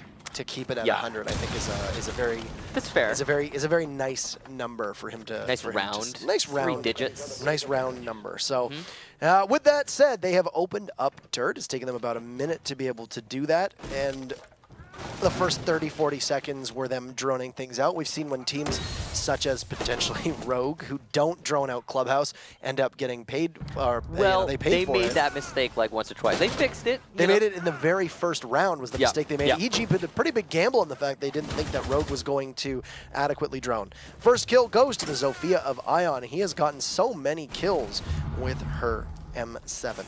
And she'll now work with the Blitz to push through the tunnel. So this is exactly what you'd see. You'd see a Blitz just work his way through dirt tunnel. Very hard to dislodge him because there are no ways for you to establish a crossfire or even potentially get a bullet pen kill on him. And he's got the longer range of the Zofia there with him. M672 is a really good assault rifle that's been, you know, Zofia as an operator has been seeing a lot more play lately, and I think that's been really accentuated given that she's been more prominent. Now, the first Lion is going to be detonated in the last 50 seconds of the round, and we're going to see Panico from above get Seiya. So that's exactly what we were talking about earlier. Lion inside a kitchen, uses his ability, sees someone through the floor, gets the kill. It doesn't even matter if he saw him using his ability. He was standing still. There's his second now on Talipe from the same position. How do you anchor in Armory is the question here. And as the first drop comes out, MKey's going to win that fight. Actually, looks like an immediate trade back from Ion. It's going to leave Duds, though, the last defender with 20 seconds to hold out against 4.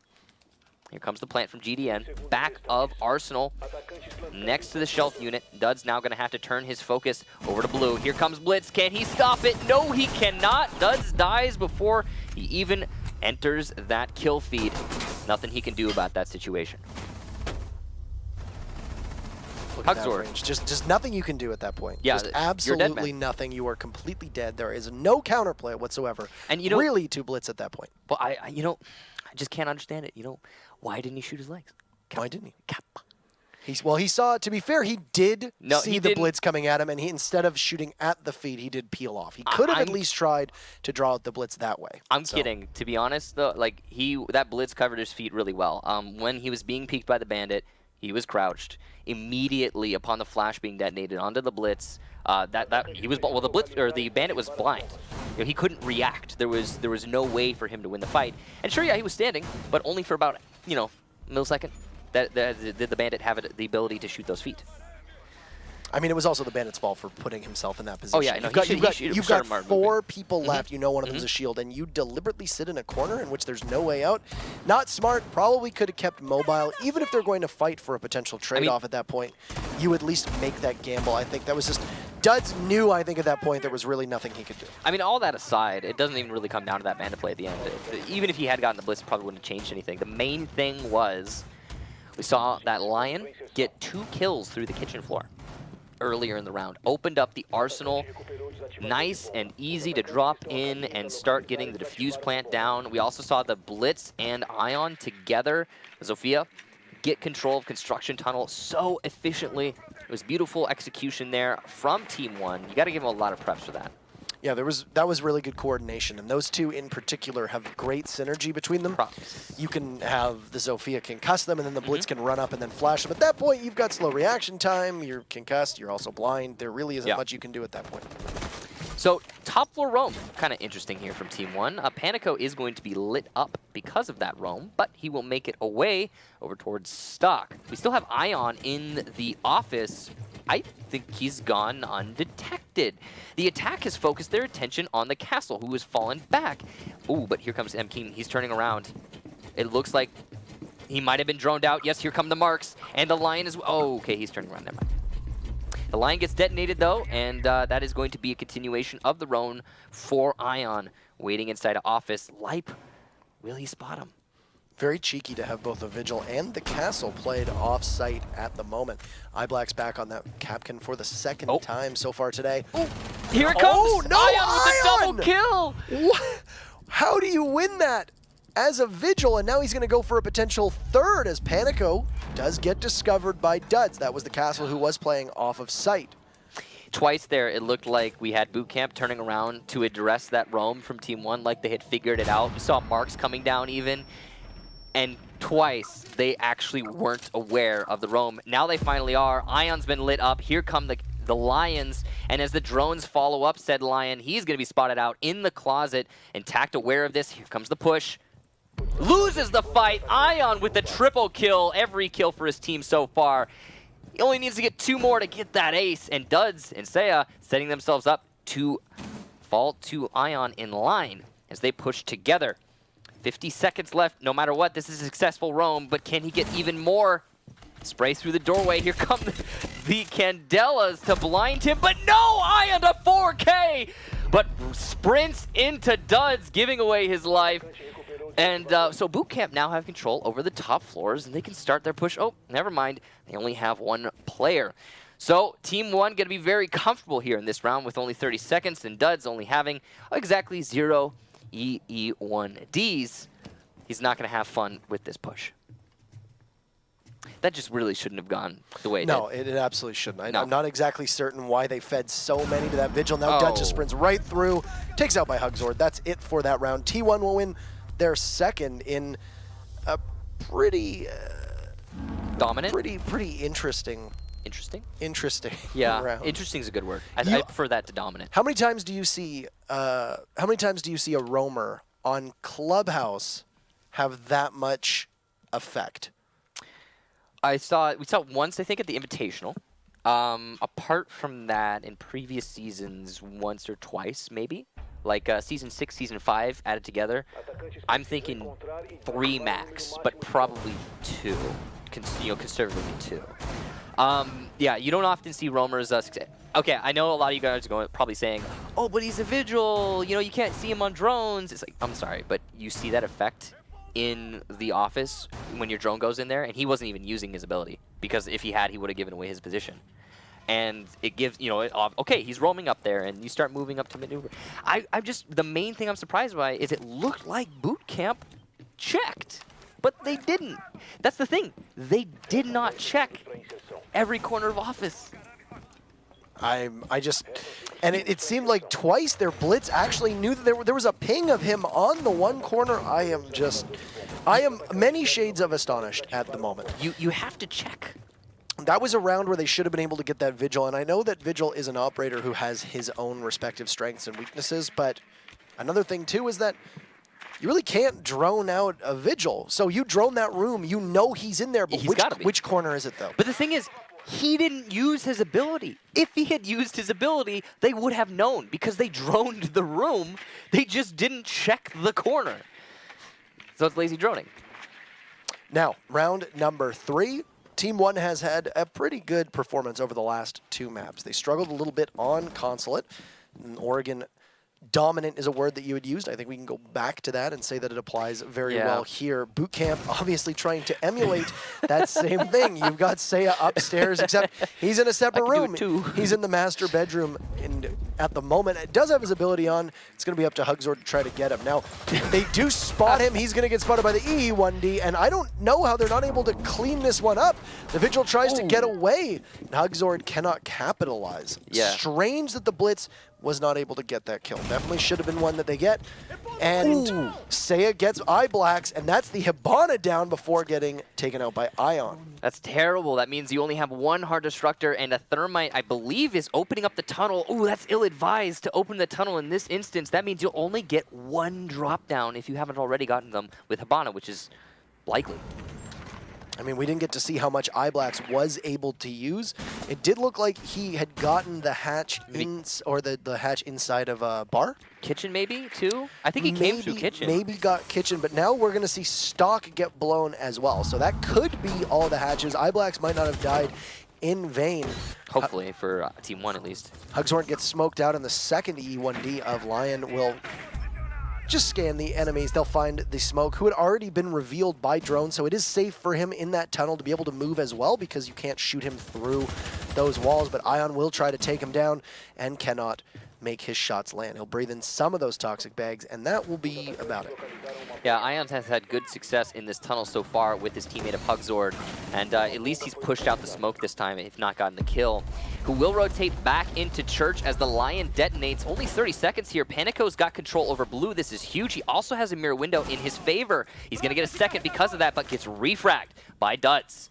So there's still hope here for BootKamp, but Team One in dominant form as they have control now over the back of Armory as well as Kitchen. M-King, what a headshot. Getting rushed by a Blitz, goes for the legs and gets them. Great job there by the Jaeger, but refragged finally by GDN, who has site control. Duds from above, looking to deny the plant, but here's it inside of A. Here comes the sprint from the 3-speed. He lingers, and oh, it was actually the right play as GDN, pros don't fake, and Duds finishes him off with a nice to the face. Great job there from Duds. An excellent read. GDN misplaying that. Just a look at that. No, thank you. No, not today. Just a little bit of a friendly reminder to the team that sometimes you can't get away with plays like that. If the Thermite had stuck the landing on that plant, it would have worked out for them. Yep. Glaz will rear his head for the first time today, and will come as BootKamp hopefully tries to win one on attack. They were just successful on defense. So they've got everything here except for a Ying. So they they've got 2 sets of smoke, they've got 2 hard destructors, they've got the Lion, they got the Blitz, this is a really nice lineup from BootKamp. I kind of like this, and you talk about why not both, I guess here you go. I mean, what's really missing? You could bring maybe an Ashe or a Thatcher to help that way, a soft destructor. I mean, I guess that's what we don't have is a proper soft destructor. There is no proper soft destructor, I guess, but you got 2 hard breachers. Those, I mean, you can kind of hope that one of them fills that role, and I mean, you've also got, don't sleep on the fact that you've got great destruction from both Glaz and Lion's weapons, too. Those can be used to potentially open up certain walls in a certain way. We also can't forget that right now, what is this defense? We are not in the middle floor. Instead, Team One have opted to go to Cash. I think we might actually see, if Lion stays the way that he does, we might actually see Barstock become an unholdable site. Because it's a huge open site with very minimal actual cover, and it's very easy for you to just get pushed in the open, and you need to move to see. Think about the amount of times you get droned out or you get pushed by a flash or something like that, and you have to rotate. You have to do that because of how open that site is. You can't when Lion Scan is active, or else you get discovered. But BootKamp will manage to claim one, and that's Hugzord. And the smoke, too, will be the first casualty for Team One. That is unideal for an operator to lose this early on being a smoke. Yeah, no, I think I have to agree on you on one particular thing. Is like, rotations, right? What does Lion really do? He denies rotations, and Bar is just rotation after rotation after rotation. You have to rotate constantly because if the attack shifts from a stock to a strip or vice versa, well, that's a long rotate. So, Team 1 now, down a member, defending cash. That's not what you want. And they'd seen, the Mute had seen the head of, or well, rather, not the head, but the tip of the shield of M-King and fed a couple bullets into it. But of course, there is no damage that is transferred through that shield from the actual MP5K of iBlacks. It'd be crazy if there were an operator that could shoot through shields. Could you imagine? Tachanka's turret, there you go. Congratulations, you have now made Tachanka stronger. Yeah, absolutely. Especially in this meta. We're not balancing at all. The Blitz Nope. of M-King takes out Panico, and that will be a second for BootKamp as they have taken both the Pulse, or sorry, rather the Castle, my apologies, and the Smoke out. So you can see BootKamp putting a lot of emphasis on this garage, and it's aided them quite a lot. Team 1 just waiting for these pushes that just are not happening. The slow attacks very much favoring the attack overall in this round in particular. Up the stairs goes Blitz, and oh no! Ion's blind on Legion, double flash, and wait a minute, what just happened? Has he not gotten the kill yet? Holy, what is happening? M-King finally gets the kill. That took him a little bit longer than it should have. GDN, the last anchor in the site, the last player overall from both angles, gets challenged and defeated. Seiya wins the round for his team. So BootKamp fighting back here, putting it on to 2-2. Not going to be a stomp, at least so far. Interesting to see where BootKamp is going to go, as they had just won on defense downstairs. They have an opportunity to potentially go to Bar and Stock and show us, is it a defendable site? Is it not? We'll find out. Cash is very unorthodox. It does look like for the time being, BootKamp will roll the die with Bar on that main floor. And we'll see if Lion's prowess is really as strong as we predict, because we haven't been able to see how powerful he can be on the site with a coordinated team. Yeah, the yellow meta, I believe, as you stated earlier, this is the first time we're seeing Clubhouse on the yellow meta. But I mean, the main worst scenario here for the defense is if Team 1 starts an attack on a site, BootKamp rotates as per usual to that site to try and hold it. Say it's strip, say it's stock. Either way, it doesn't really matter.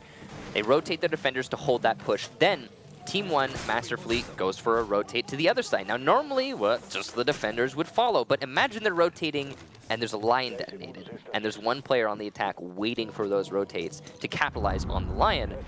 Well, then you're screwed. So we could see some free frags come on that rotation if Team 1 plays it properly, but you know, it's something that they'd have to have thought of in advance, and given that they prefer to defend cash, it might be something they actually have thought of because they see that weakness for Bar defense.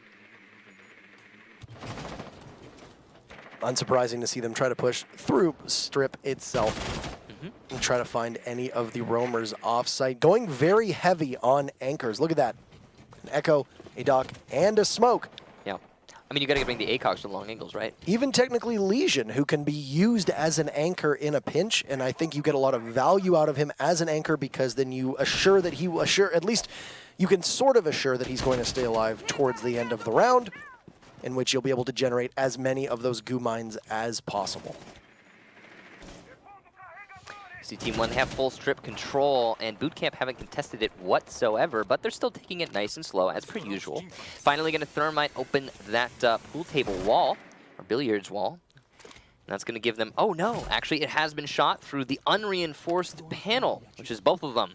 So good job there for BootKamp, thinking about the Thermite potential and countering it indirectly, or kind of directly, I suppose, by leaving those walls unreinforced. Also, Team 1 has no hard destructor nor breaching charges unless Thatcher's got them. So that's going to be a bit of a struggle here for them to get the wall open. They might not actually be able to do it. Lion's Gadget also doesn't catch a Yokai, so Yokai can move freely while that scanner is going. And I know that sounds quite silly, but just because you can't particularly stop a defuse, the Yokai can, and there's no way to catch it while his EE1D is active. So it looks like they're actually going to go for a strip hallway plant, given they are now smoking and starting that push. Candela's and Smokes alike go down. Here comes the backwards plant from Hugzord, as he has already laid down his utility. Candela's to cover. I think this will be a successful plant. Lion as well. A 5 versus 5 plant comes out. from Team 1, despite them not being able to open up that pool table wall. iBlacks gets a double kill on the M-King Isaiah, and a third on the Intact. He's on fire right now. Duds will finally quench that flame, and Panico will finish it off with 2 of his own. A really quick answer from T1 after that plant goes down. iBlacks needs a lot of credit on that, and Panico as well, just unchecked inside of stock. Knowing that there was only 2 left, they've dedicated their resources to the bar itself. You can push in through stock unabated. There's nobody there to possibly contest you. They're staring at that main doorway. You see, they had also popped that EE1D. The smoke fell just a little short into that doorway as well, so there wasn't really much of a recourse to be able to stop the plant from going down, and no C4s. And it had also appeared that the yokai had been shot just a little while earlier while it had, I guess, disoriented somebody at the top of the stairs just by kitchen. So maybe using it a little too early.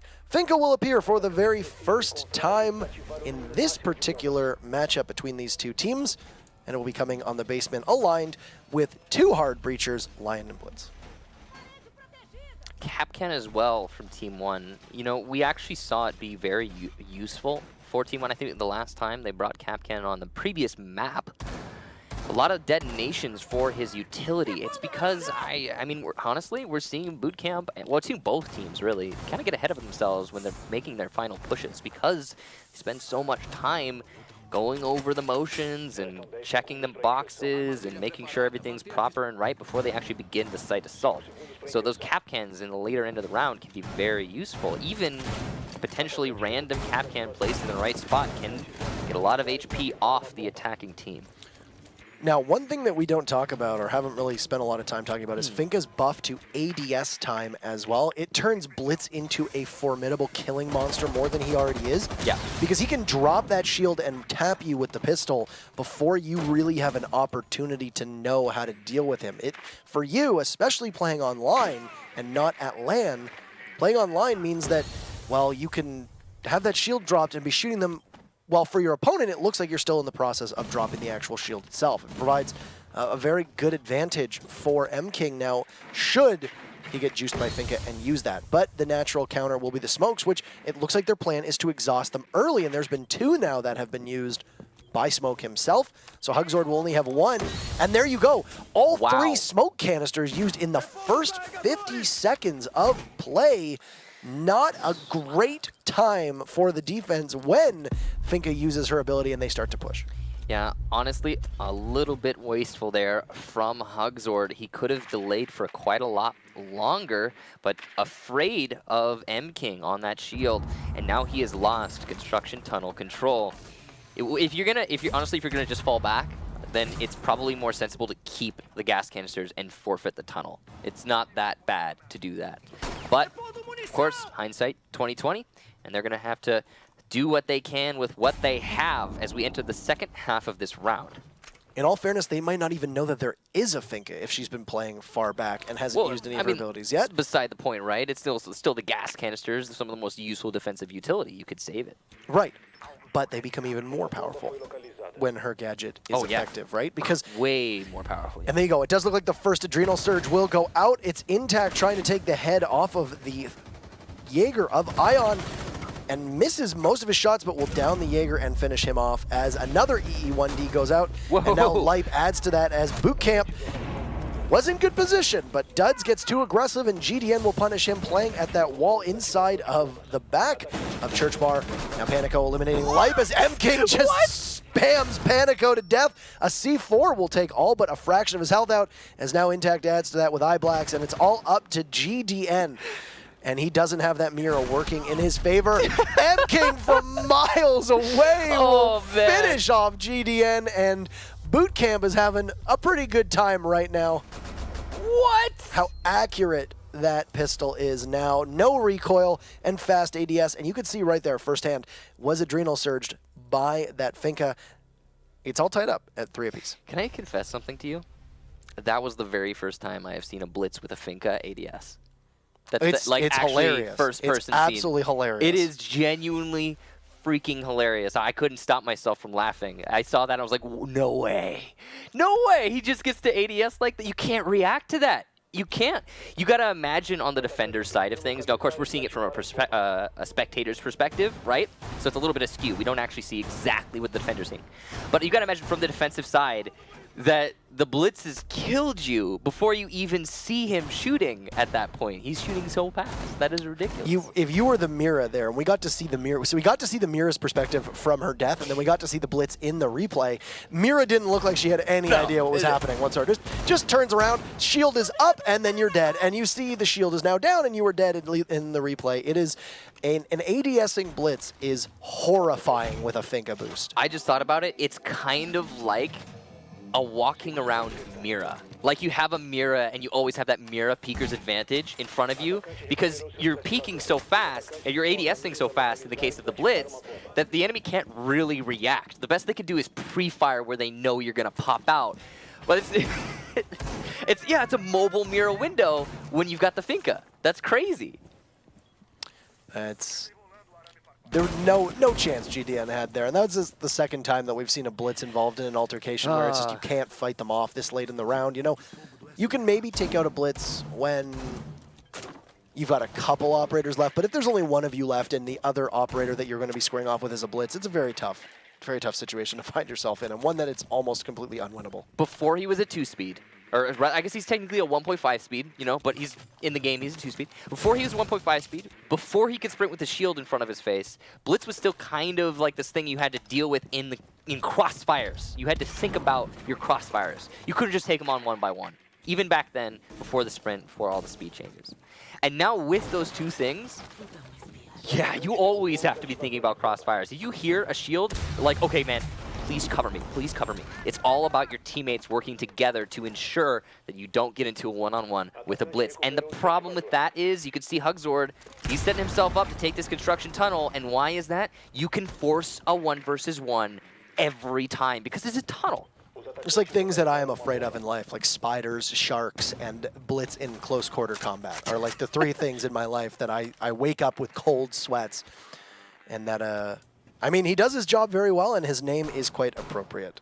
Anyway, just over half the round is to go, and you can see, speaking of the blitz, Hugzord will take some damage from a Lesion, and then as well from the Toxic Babe, as Smoke would call it. He's got Ion there with him yet again. This was the pair that had been sprinting through the tunnel previously. However, Ion was on the Zofia, will now be on the Buck, still as an escort to Hugzord. It was also Duds in the same position as before, and wow, GDN, 2 quick kills as Seiya and Intact both lose their heads. The Thermite upstairs in kitchen. There was nothing that the defense could have done there as a C4 from Lipe goes out and takes Panico down, and they kinda even it up, but still an advantage right now in favor. Well, they got Lion, so of Team 1. Pretty significant there. From above, GDN, his third M-King goes down. What a round from him. You can see Lipe trying to re-enter the B bomb site, but he's got a lot to go against. As the smokes start coming out, the drop will happen, and that's going to be GDN probably going for the defuse plan. Lipe backs off a little bit there because he's wary of blue control, and through the wall, Iblax goes down. Duds gets one of his own. GDN not going to get an ace this round. Lipe! What is happening here? It's a 1-on-1 as we see Duds has been downed. Ion moving into blue. He's going to see the Mira spray through the wall. Not hit the shots as she rotates into the hallway. 1 second. He doesn't have time. And the defense goes all the way despite an amazing round from Thermite, from GDN, and an amazing entry as well through the construction tunnel. That was not what I expected. Well played there to Lipezord. BootKamp hangs on, will now push us to match point as they go on to attack.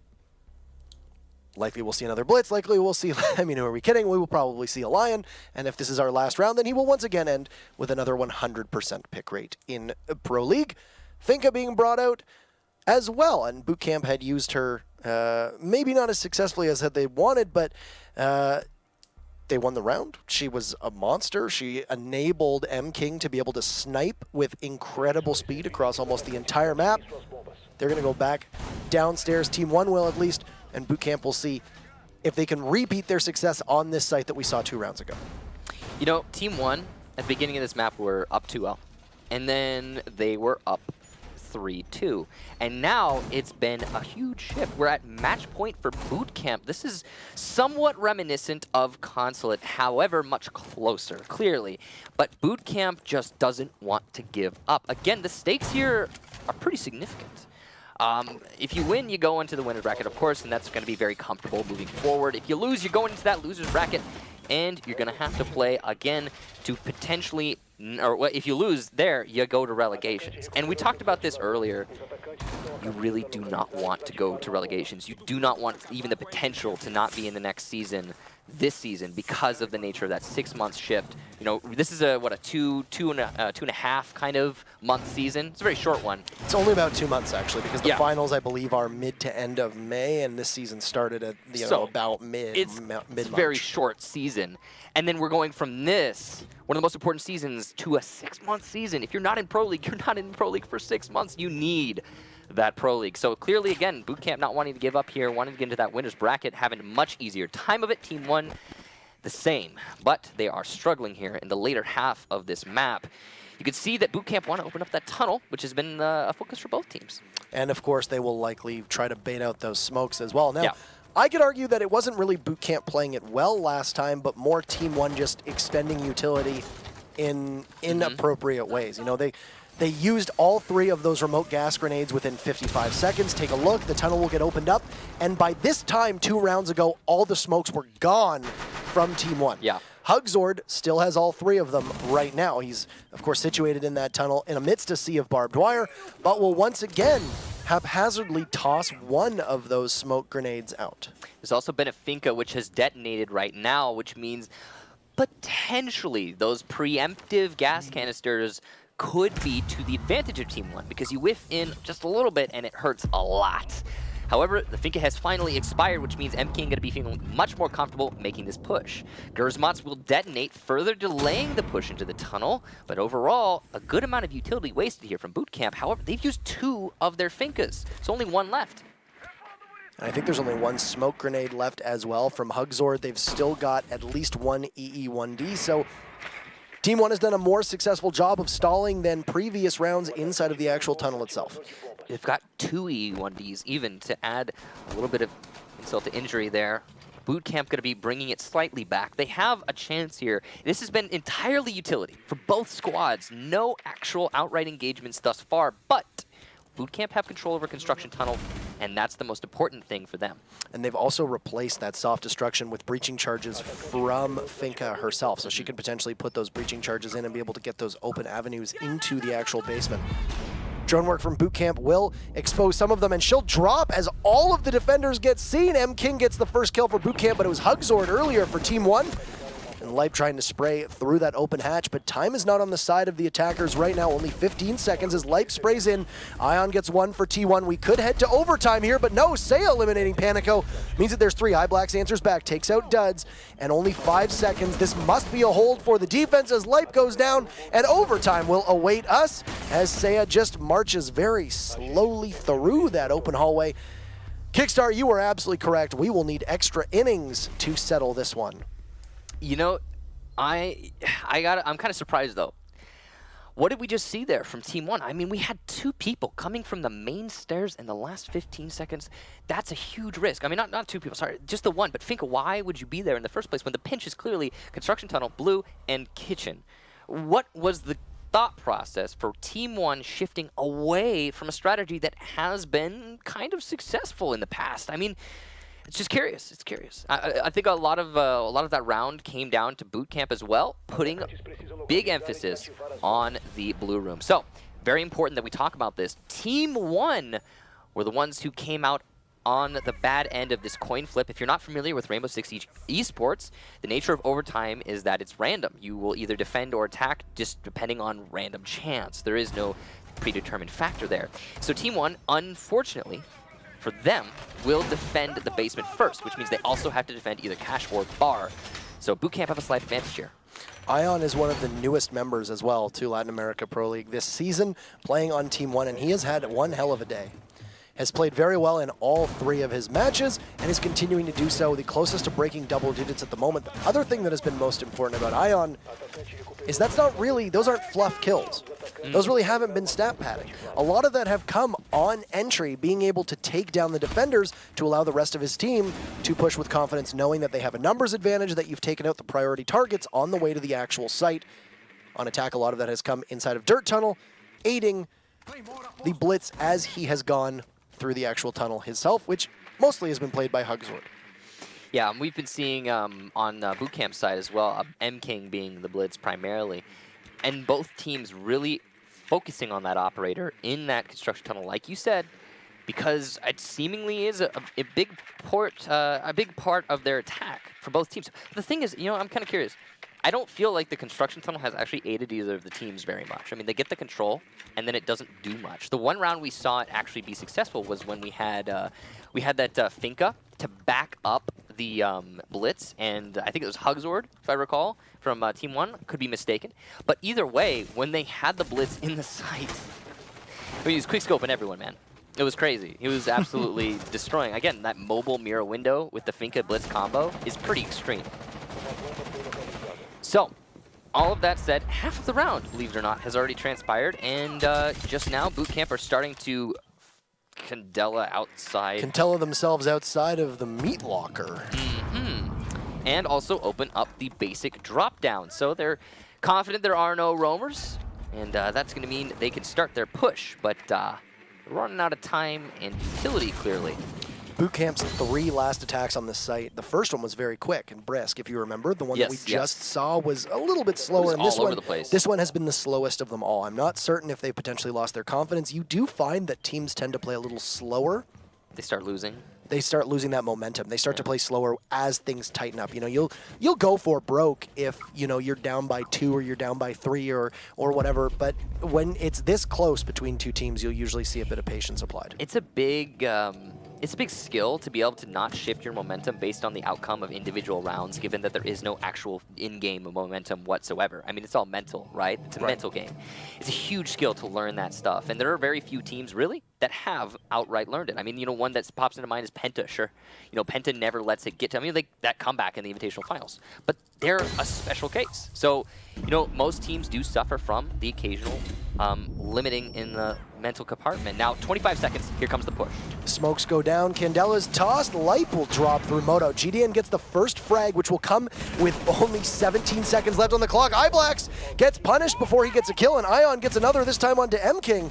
It's intact from above, and Panico will get felled by Duds. It's 3v2, and make that 3v1, as there's only 1 member of BootKamp still up. That's the Lion at Duds. Sees the smoke and finishes him off, but just runs out of time, a victim of poor clock management. And Team 1 is now on match point for the very first time in all of Clubhouse. It comes at a very good time, especially given the fact that you said that they were the losers of that mystical coin toss, having to defend twice. That means that BootKamp will get to go downstairs. Interestingly, they're going to be bringing a Cav, which, yeah, you don't see very much. No, she's an operator way outside of the meta. She does a couple things really right. I mean, she's got a pistol that downs you in 2 hits from within 10 meters, which is pretty nice. Pretty much any operator, you're going to go down real fast. But I don't know how they're going to use her on a basement clubhouse. This is not a site that you roam on. And yes, I recognize that I think it was Leipzord had that really successful roam in the office, but that was not supposed to happen. That was due to negligence on the other team. And yes, good playing by Leip. At the same time, you don't see the roaming happen very often here. Curious to see how it'll work out for BootKamp, or if it will work out at all. So, a lot of setup going downstairs, but also interestingly, some focus being applied upstairs. That's probably going to be the Cav. Hopefully we'll see her. Yes, there. You can see Cav is roaming in the closet just outside of garage, or storage, as some people call it. So it's going to be that same thing, basically, that Leip did, but Seiya this time. You remember when Seiya tried to emulate with the Vigil playing upstairs? Yeah, the Vigil playing. Oh, no. He's been spotted out, his feet through the box, and thus Team 1 will undoubtedly capitalize upon his position, given he cannot see that drone and does not know that he has been spotted. That's going to suck for BootKamp and Seiya inevitably once he gets pre-fired. And you can see Hugzord just staying on this drone, waiting to call out information while his teammates get in position to get this kill. Unfortunate is the word, but he could still pull it out. And here we go. All they need to do. What? How are you not? No! How are you not capitalizing? Come on! There it iBlacks is. will finally be able to get that. Panico should have been able to get it. That is just, I don't understand how you do not get that kill to start things off. But the Cav is off the board, and BootKamp finds themselves down in a hole. They're already facing match point, and now they are at a disadvantage of numbers as well. Yeah, you really don't. The thing for me is, why are we taking this risk on overtime match point, series point? They could lose the entire series right here because they decided to put one player on, I don't want to say ill-advised, but a very risky roam. And oh, there we go. The response from BootKamp, that's what they want. That's what they need. Ion, the soft destructor, goes down, and thus the kitchen will no longer be able to be opened wide up. So Buck had done some remodeling upstairs, but not very much. Not very much. And he will get taken off the board by a C4. So you've lost a Buck and a Caveira. That is much more valuable for the attackers because they have lost, or much more value lost from the attackers. You've lost a Buck who is more important than a Caveira. They're just going to try to hang on now as it's the final minute left. The Mute of Duds, who has the only kill for BootKamp at the moment, is sitting just at that open hatch. Intact takes out Hugzord, and now BootKamp actually has the advantage. Another EE1D will go down to see if anybody is going to move. There are some Mute Jammers down. Whoa, Panico, hello, takes out Intact. That's his head removed from his body as we are back at a 3v3. The Mute and Cav down for the defense. Final 30 seconds, leaving just the Mira, the Jaeger, and the Mute. They can move freely knowing that there are Mute Jammers down there as yet another EE1D will go through, and that is the final one. He sees the Mira! What? Panico and GDN get in on this. It's all up to M-King, who gets one kill. Will now have to deal with a plant going down. He'll try to get back to site. iBlacks is still upright. The Thermite is planting. They'll stick the landing. It looked like the Jaeger saw the Hibana for just a moment to give his position away as he shoots through the open wall. He is the sole hope for his team as they are currently facing elimination. Type 89 shots will go just by his head. He'll try to pre-fire through a wall, waiting to see if the Hibana will move and pushes in. He sees the Hibana, but right now just wasting a lot of time. He can't outduel her just yet. Oh man, they are missing tons of shots, and M-King gets the kill, but GDN will finish this off. And that's BootKamp done for the day. Team 1 will go on to face Black Dragons as BootKamp will meet Red Cannons. The loser of that matchup will go to relegations. You really don't want to be going to relegations. Great job there from T1 to get that win. And they got to be feeling happy about that. It was a very close match, but finally the decision is in. It seems like the guys on the T1 roster were the ones to find themselves in the more comfortable place. I mean, that's really what it comes down to. When you have such mix-up with people who are so familiar with each other, when you get a match like this, it is, in a way, a measurement of oneself. And you got to imagine that Lipe is kicking himself for that one. So